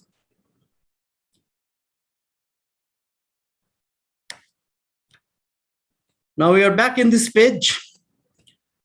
Now this gas, we have compressed the gas, we have dehydrated the gas. Now what is the use of this gas? This gas, some gas, we can use for our internal consumption. Internal consumption where? These complexes, process complexes need power. So most of the process complexes have got their own power generation, and they generate power through gas generators by burning this gas. So that is internal consumption. Apart from that, this gas is used in many purging requirement, flare pilots. So different kind of internal consumption. As a fuel gas, a part of this gas is used. Some part, which is a major part maybe, is exported. Whatever gas is coming from the reservoir, finally you have to find a way out. So that is exported. But you can use this gas for gas injection and gas lift also. Now these two may be a new term to you. So I owe an explanation to you. What is this gas injection and gas lift? Let me go there. Now, in an oil reservoir, how this oil, water, and gas is there. In the reservoir, you have the water, you have oil, you have gas, everything there in the reservoir. By the way, this is not like a pool. It is shown like a pool, but it doesn't remain as a pool. It is inside the rocks. All these fluids, oil, gas, water, are inside rocks. These rocks are having high porosity, and these pores are interconnected, which is called permeability. So that fluid can flow through the rocks. Rock remain in its own structure remains. Okay? And fluid can flow through this. And it remains under very high pressure. And in the initial phase of the reservoir, they come on their own pressure to the surface. So you don't need to do anything. We just drill the well, control with valve, oil starts flowing. Okay? So how it is done? The oil wells are completed in this oil zone of the reservoir. So it will flow through this to the surface, oil. Okay? There may be a gas cap over the oil into the reservoir. And there may be a water phase also, aquifer, we call it aquifer, in the reservoir. Now, as we take oil out of the reservoir, what will happen? This reservoir, as you say, this reservoir is trapped for millions of years at a particular pressure. Now you're taking out oil from the reservoir, means you're taking out some amount, mass from the reservoir, which is bound. So its pressure will go down. Now, once the pressure goes down, your oil production will come down. And ultimately, if we do not do anything, you'll leave most of the oil into the reservoir. Pressure will go down to such an extent that it cannot sustain this oil column to come up to the surface. So you lose all your production. Now, what we do? One way we do to maintain the reservoir pressure is to inject water. We can inject water into the reservoir. Whatever oil we'll take, we inject double the similar quantity of water to maintain the reservoir pressure. This way, we can maintain reservoir pressure and continue oil production. Or we can inject gas at the top of the reservoir. At the higher portion of the reservoir, we inject gas. Whatever gas we take out, we compress and put it back. So that will also help in maintaining the reservoir pressure to some extent. But in spite of that, what happens? Overall reservoir pressure, if it goes down, what happens? If we continue injecting water, this oil depth will go down because we are taking out oil. So water depth will increase, and finally water will start coming through this oil. So what will happen? Initially, only oil was there. So this is probably a 3 kilometer depth of oil, means 3000 meters, density 0.8, 240 bar. Simple. Now, reservoir pressure may be 300 bar. So it is very easily supporting this 240 bar to come to the surface. No problem. But once water starts coming along with the oil, this hydraulic head will increase. Hydraulic head will increase, and slowly what will happen? This drive means the reservoir pressure minus this hydraulic head will go down, and there will be a time when oil production will go down, and sometimes it may cease altogether. There will be too much of water loading. We call it water loading. Too much of water loading, which will overcome the reservoir pressure, and very little oil will come up.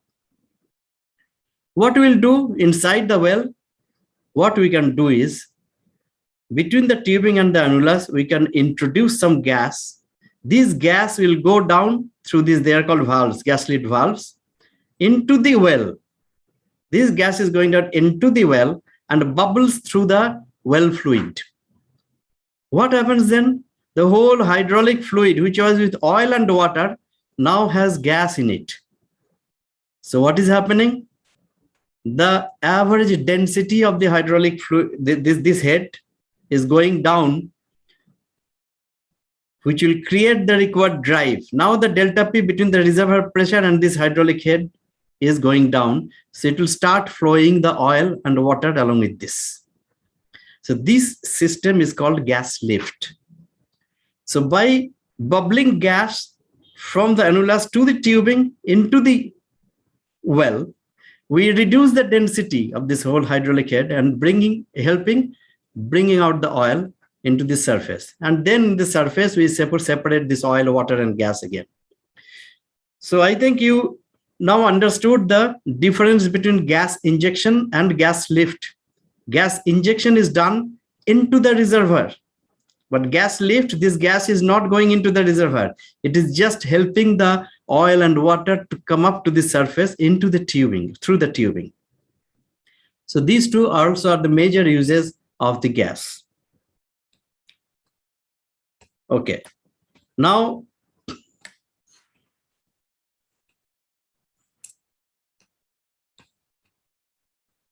let me go down. So this is so far as the process system is concerned. I explained the very basic process systems. I have shown a big storage tank here.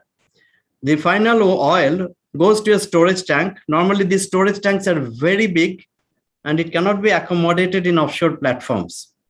So mostly these storage tanks will be to a nearby location, either onshore or maybe some islands nearby offshore where we have a lot of space. Or sometimes in offshore also we have floating storage tanks, maybe oil tankers, or there are other kinds of arrangements also, like called floating production system, floating production and storage systems where we can store this oil. And some of the tanks like we have in in islands, tanks can hold all the way up to 1 million barrels. 1 million barrels. Just to give an idea, this tank diameter is 100 meters. So now you can imagine maybe a football field is coming inside it, 100-meter tank diameter. These are such big tanks. These tankers which come to take this oil, they can accommodate 2, 3, 4 million barrels also. Or sometimes we can pump this oil directly to the refineries. So this is so far as the processing is concerned on the platform.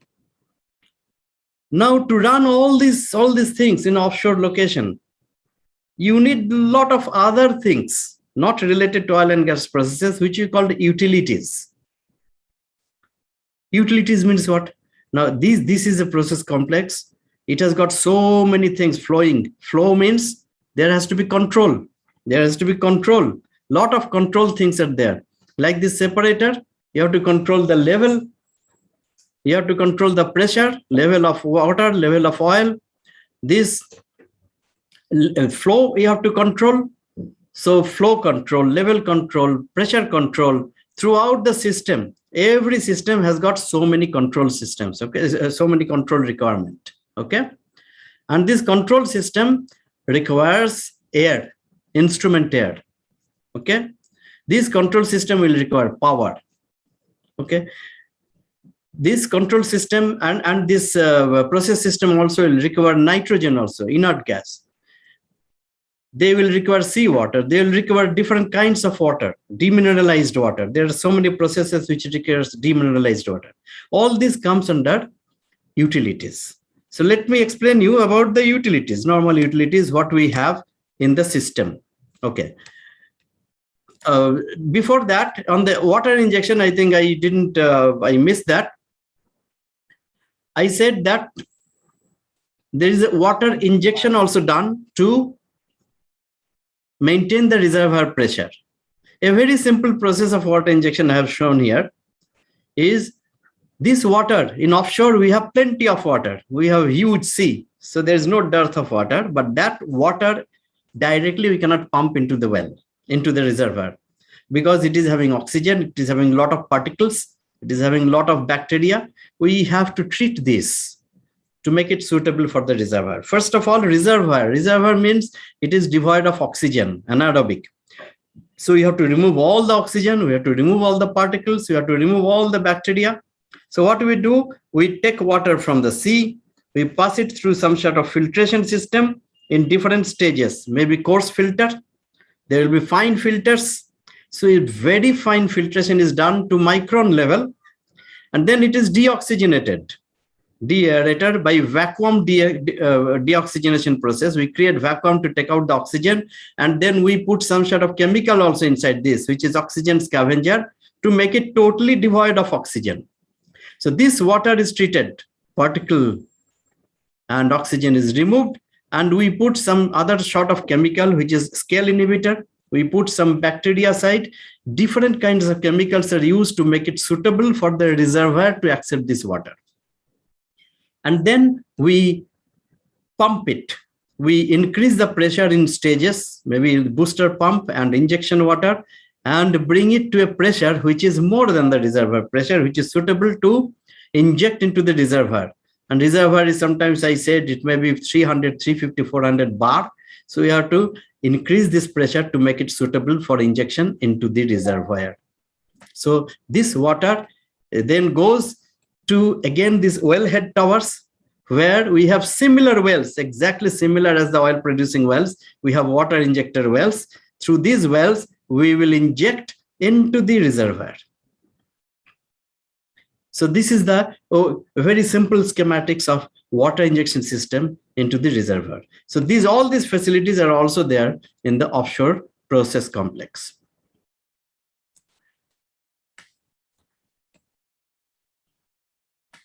Now we come to the utilities system. Let us see what are the utilities. Okay, the offshore platform, it has got a lot of people living there. So you'll need water, fresh water, potable water. From where you get it? Nowadays, almost all offshore platforms, they generate their own water. Okay, there are other ways. Maybe we can call boats, we can get water from the shore, but that is expensive, not economic. So most of the offshore platforms, complexes, they generate their own water. There are different processes they use for getting this water. There may be mechanical vapor compression. They do some vacuum, they create vacuum, they vaporize the water, and that water vapor is then compressed and made pure water. Pure water means this becomes almost demineralized water. The whole mineral is taken out of it. This generates a demineralized water. And then with this demineralized water, this has got different uses. Demineralized water itself has got many uses in process system. And then we do some mineral injection to make it suitable for drinking. This water is drinking quality. To make it suitable for drinking, we mineralize it to the requirement. Or we can do reverse osmosis also. Reverse osmosis, you might have read in your textbooks. This water is basically passed through a membrane. Salt water passed through a membrane at high pressure. It is shown around 75 bar, okay, particular system. And other side of the membrane, you get fresh water. And there is some sort of recycling happening. And then there is a pressure exchange, which which recovers the pressures also, and to make it more energy efficient. Okay. So these are the two major systems of water makers in the offshore platform we have. Then we have instrument air. As I said, instrument air is required for the control system. All our control valves, then shutdown valves, different kind of valves are operated by air. Final operating element is air of the control valves. So we use instrument air. Instrument air means what? We compress the air. You know, air is available everywhere. We compress the air, but that air has got a lot of moisture. So that moisture is removed in dryers. So we use some sort of dryers. Sometimes it is silica alumina, sometimes it is different kind of molecular sieves. I think you have, if you're chemical engineering students, you might have read about this molecular sieves and all. So this air is dried, and then that dry air is used as instrument air. Everywhere instrument air has to be dry. If it is having moisture, it will damage the instruments, it will create clogging, it will create all sorts of problems. So you have to dry this instrument air, and that is the requirement everywhere for instrument air. We compress and dry it. Okay. Normally around 9-10 bar instrument air requirement is there. Now this, we need nitrogen also in the plant. Many plants, they need nitrogen for blanketing and for other purposes also. Nitrogen is an inert gas, and that is a requirement in any kind of maintenance in offshore vessels. How this nitrogen is made? It is made from this dry air. We heat it, and then again it is passed through membranes. This is one of the method, passed through membranes, which segregates nitrogen and oxygen. Simple as that. And this can operate at this normal pressure only, maybe 6 bar, 7 bar, or 8 bar. Okay, it doesn't need too much of pressure. It will segregate nitrogen and oxygen, and nitrogen purity through this system we can get up to 99%. Normally they get 97%, but if you put enough plants, you can get the required plant, you can get up to 99% nitrogen. And that is sufficient for all sorts of nitrogen requirement in offshore. There are other methods of nitrogen generation also, like PSA type, pressure swing absorption type. So those methods are also used in some places. Other utilities, okay, power. I said power is a requirement, offshore power. So many of these offshore complexes have got their own power system. They run gas generator. The gas which is available there, they use that gas to run gas generator, and gas generator runs on the alternator to generate the power. So this is simple gas turbine. We're connected to alternator, and it will generate the required power. Okay, we'll have starting motors. Okay, air is compressed, then goes to the combustion chamber, and then fuel is fed into the combustion chamber. It sparks and all, and it generates this gas that runs a turbine, which runs the alternator. Nowadays, this fuel, the fuel gas which we have there, it is having H2S, means hydrogen sulfide, and it has to meet some sort of sulfur specification when you are using in gas turbine. There are a lot of environmental concerns.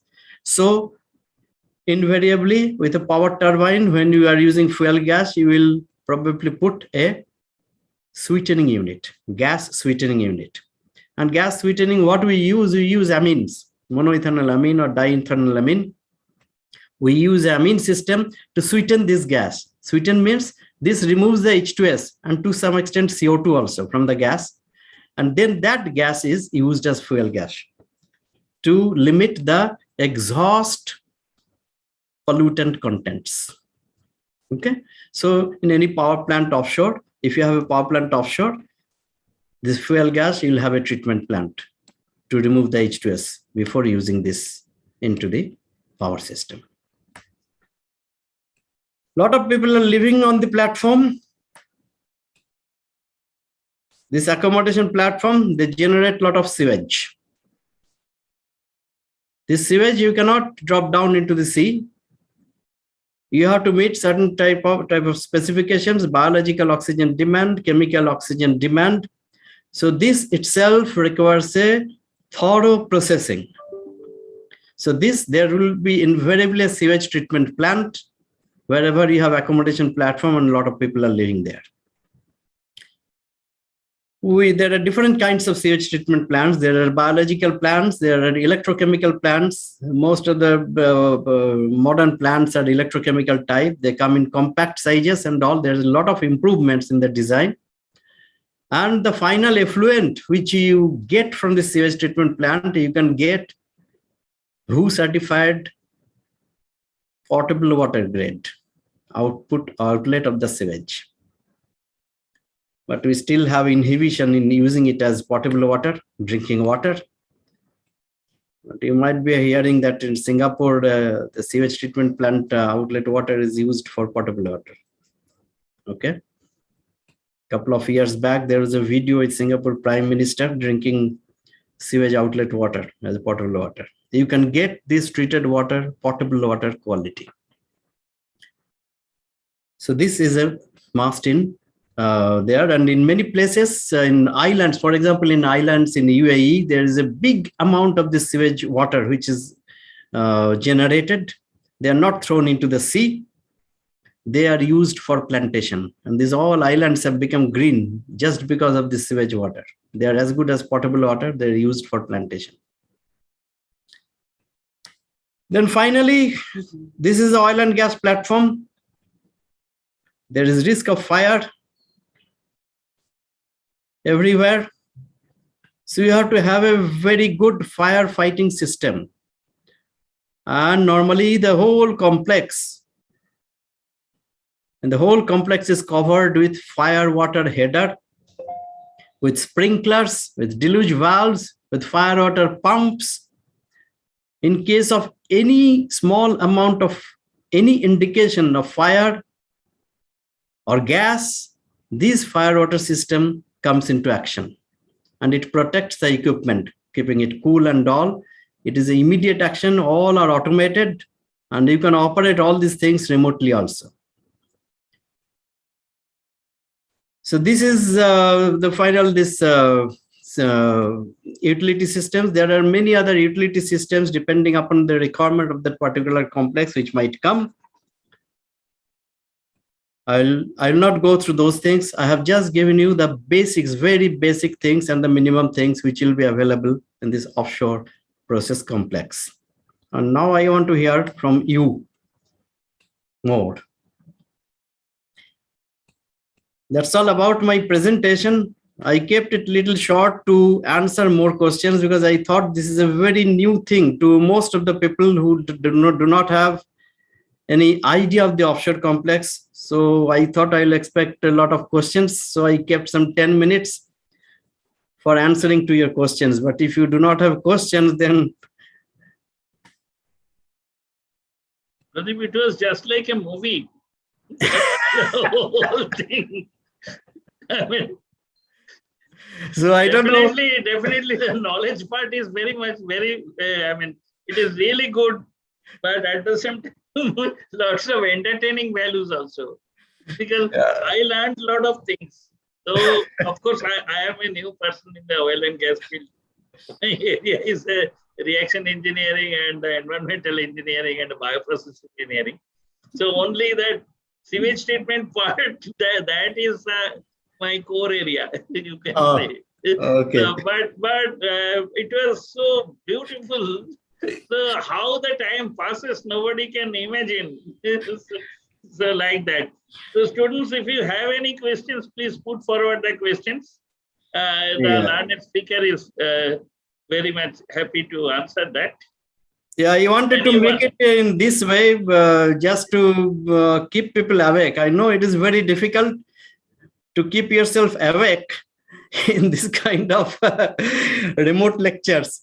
So I don't know whether your students could get, maybe I wanted to hear from them how much they have got it, and almost 50% students are Jadavpur University Chemical Engineering Department students. oh, so The they're rest are the rest are the Heritage Institute of Technology Chemical Engineering students. Sir, yeah. it was a good presentation. Okay, very good. Thank you very much. Now, if you have any questions, if you want to know more, because I have not gone through every facilities in that. If you have any questions on that, you can ask me, or as Swamiji has told that there will be some sessions in the end of it. You Hello, can sir. put your, yes. Myself, Saurabh Kormukar. I have a doubt. Yes. Sir, you have mentioned in the separation process of N2 that there has a O2 analyzer. So what is the main purpose of this analyzer? Okay, now this nitrogen generator, it is segregating oxygen and nitrogen from the air. And we are using this nitrogen as inert gas. So what is the specification in the nitrogen?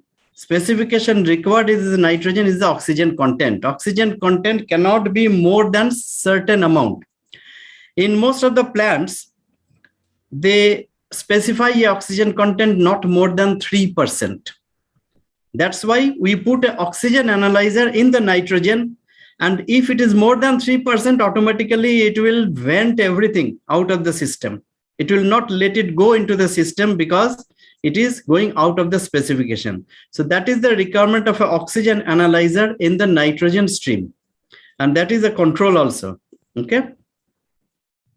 Thank you, sir. Good question. Anyone? Any more questions? Rishik, do you have any question? You were very much enthusiastic regarding physically going to the training and experiencing the thing. So whether you are satisfied with this, Rishik?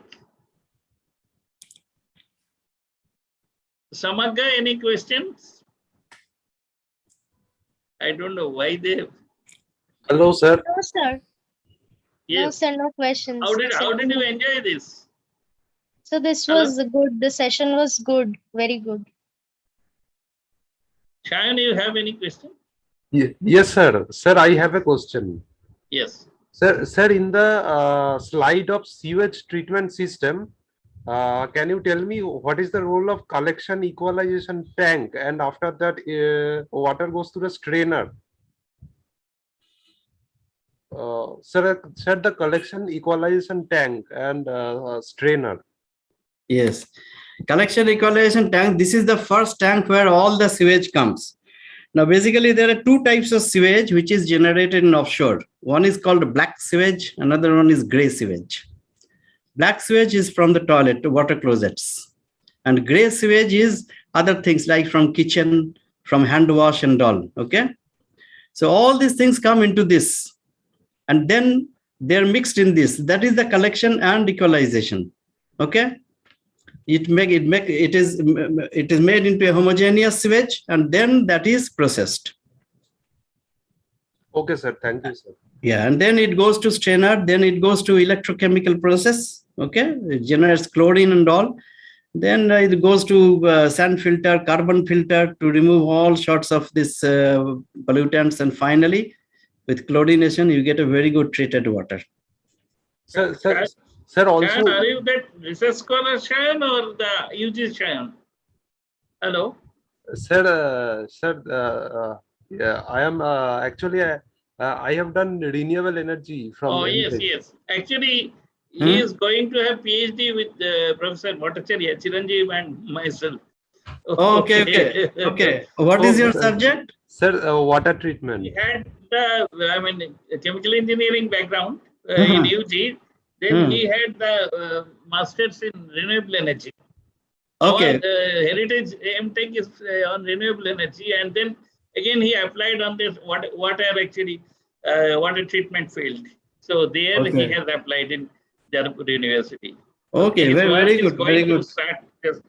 Oh, good. So I'll be eager to learn about your final outcome of your research. Huh? Okay. Oh, yes, sir. Sure, sir. Sir, I also want you to elaborate on the EO reactor, which is shown in the slide. Okay, maybe I'll get, so if you are interested, then I will get the whole thing. I will send to Swamiji, and then he can give you he can pass it on to you, so that each and everything, whatever is there. What I'll do is, the unit which we have in our plant, okay, there are many other things I didn't explain here, okay. There is book cells, there is EC cells, and there are other things also. So I will send you the principle of operation of each and every subunits, which you can then go through, and probably you will get your answers there. Okay, sir. Thank you, sir. Okay. May I go for the question from the core part, that is the oil and gas? Core part, okay, oil and gas, yes. Because I have seen a lot of enthusiasm coming for utilities like nitrogen, sewage, and all those things. But if I am to just have some idea to know from the core part, that is oil and gas, now my question will be like this: how to, as you had explained, that in offshore, all the productions from different wells are coming together to a main process platform where the processing is taking place. Now, how to practically monitor the production quantum from each one, whether really each one of them is contributing to the extent they are supposed to contribute. How practically it is done? Yeah, okay. Now this is a very good question. Now this is, I will answer you specifically what we do in our platform. Okay, this is one of the first platforms in the UAE which is digitized, basically. Okay, now I'll let me go there. Okay, where is this? Okay, this is the part. Okay, now in the wellhead towers, I have many wells. Okay, and each wellhead tower, what they have flow meters, which is multi-phase flow meters. Okay, these multi-phase flow meters, there are manifolds, and through these manifolds I can divert any well to the multi-phase flow meter for a certain amount of time and get its flow rates. Okay, and then all are joined together, then comes to the process platform. Each well can be controlled by choke valves. Okay, now the platform where I'm working, this is this one, I have control on each and every choke valves from the central complex. All these platforms are in the same DCS loop through subsea fiber optic cable. I can operate each and every choke valve from the central control room to vary the pressure, flow rate. This flow reading, pressure reading, temperature reading, all the parameters are available in the DCS at all the time. And this is also communicated to Abu Dhabi base, where the reservoir and the well compression guys have a full picture of its real life picture. And they are having 24 hours monitoring of this and advising the offshore guys, who is sitting at the panel, to change these chokes depending upon the flow meters, depending upon the flow readings. Flow reading is one thing by which you control. Second thing is the flowing tubing head pressure. In a well, the flowing tubing head pressure gives you a good indication how much flow is coming from this. You know, there is something called productivity index. I didn't go into the detail of this because there is no time. Productivity index, it relates the oil flow rate from a particular well to the tubing head pressure. Okay, this keeps on changing over a period of time, but they keep on mapping this FTHP to the flow rate from there. So this is being monitored 24 hours, and I can control each and every flow well from the central complex. I have the flow meter. Every 3-4 hours, I can divert the flow. This diversion of the flow is also automated. I just select which well to be put on test. Just select that with a button. Everything, all the valves, opening, closing is done, managed, and that particular well is put to the MPFM. I just tell them for how many hours I have to test. Just give that parameter. It will divert. It will do the test, give me the result. Immediately, I get the result. that individual testing of the well is done automatically? I mean, the operation of the valves, or I just select the well which is to be tested. So normally what we do in any platform where we have say 10 or 12 wells, within a span of 2 days, I test all the wells. We test all the wells because we have the facility. We just keep on maybe 4 to 6 hours a well through the MPFM, multi-phase flow meter. We get the reading, we get the test results. So this way we keep on changing the wells. Over a period of 2 days or 3 days, we test all the wells of the field in that. And then we have control of each and every well, seeing the flowing tubing head pressure or the test flow rate. So this way we control, and there is a very close control, and we have been managing this production within this plus minus maybe plus minus 200 or 300 barrels over a target of 80,000 barrels in a month. So this is very precise control we can do in that. And this is all digitized. Everything is digitized. The central control room operator is seeing the whole field, everything, and he can operate the whole field from a central control room. Thank you. Yeah, it is a much more advanced now in all oil fields. Most of the things they're coming, they're becoming digital oil field. Because in our time we had only that conventional way of testing. We had this fixed chokes. Yeah. We have to send people. I also went so many times there. Go and climb the Christmas tree, change the choke. But nowadays it's all become this automated, digitized, and all. Yeah. It's similar for water injection wells. Any kind of wells, all the chokes are controlled from here. Okay, thank you, Pradeep. Thank you, Pradeep. I hope there is no other question, and we will, expect some more questions in that the consolidated session there. I will inform regarding this. Okay. So we are very much thankful to you because it is really, live presentation. Live means lovely presentation. The students are requested to see, if anyone misses it, to see from the YouTube also in the channel of Vivekananda Institute of Environment Management. And definitely we expect that you will like it and share it to your own friends so that the whole endeavor, that means the whole movement, will propagate the sharing of the knowledge base. Okay. So thank you very much. Let us close the session. Thank you. Thank you very much. Thank you, all of you. Okay. Okay, let me close it. Bye-bye. Okay. Good evening. Thank you, Pradeep. It was a very lovely and lively presentation, really. Thank you, Asman. So many, so many videos. That's why Swamiji said it is a documentary. And so nicely collected and presented. Yeah, because this offshore area is a very rare area. Not many people have got ideas. So maybe picture tells 1,000 stories. So I thought we did not have at all those ideas actually. And so precisely it has been elaborated in the video also. It's not that the video is complicated. It is very simple and understandable. Yeah.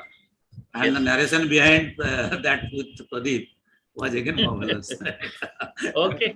Bye. Okay. Thank you. Okay, Pradeep. Yeah. Thank you. Okay. Thank you. Pradeep, if you can have my phone call, I will talk to you regarding some other things. Okay. Are you available now? Yeah.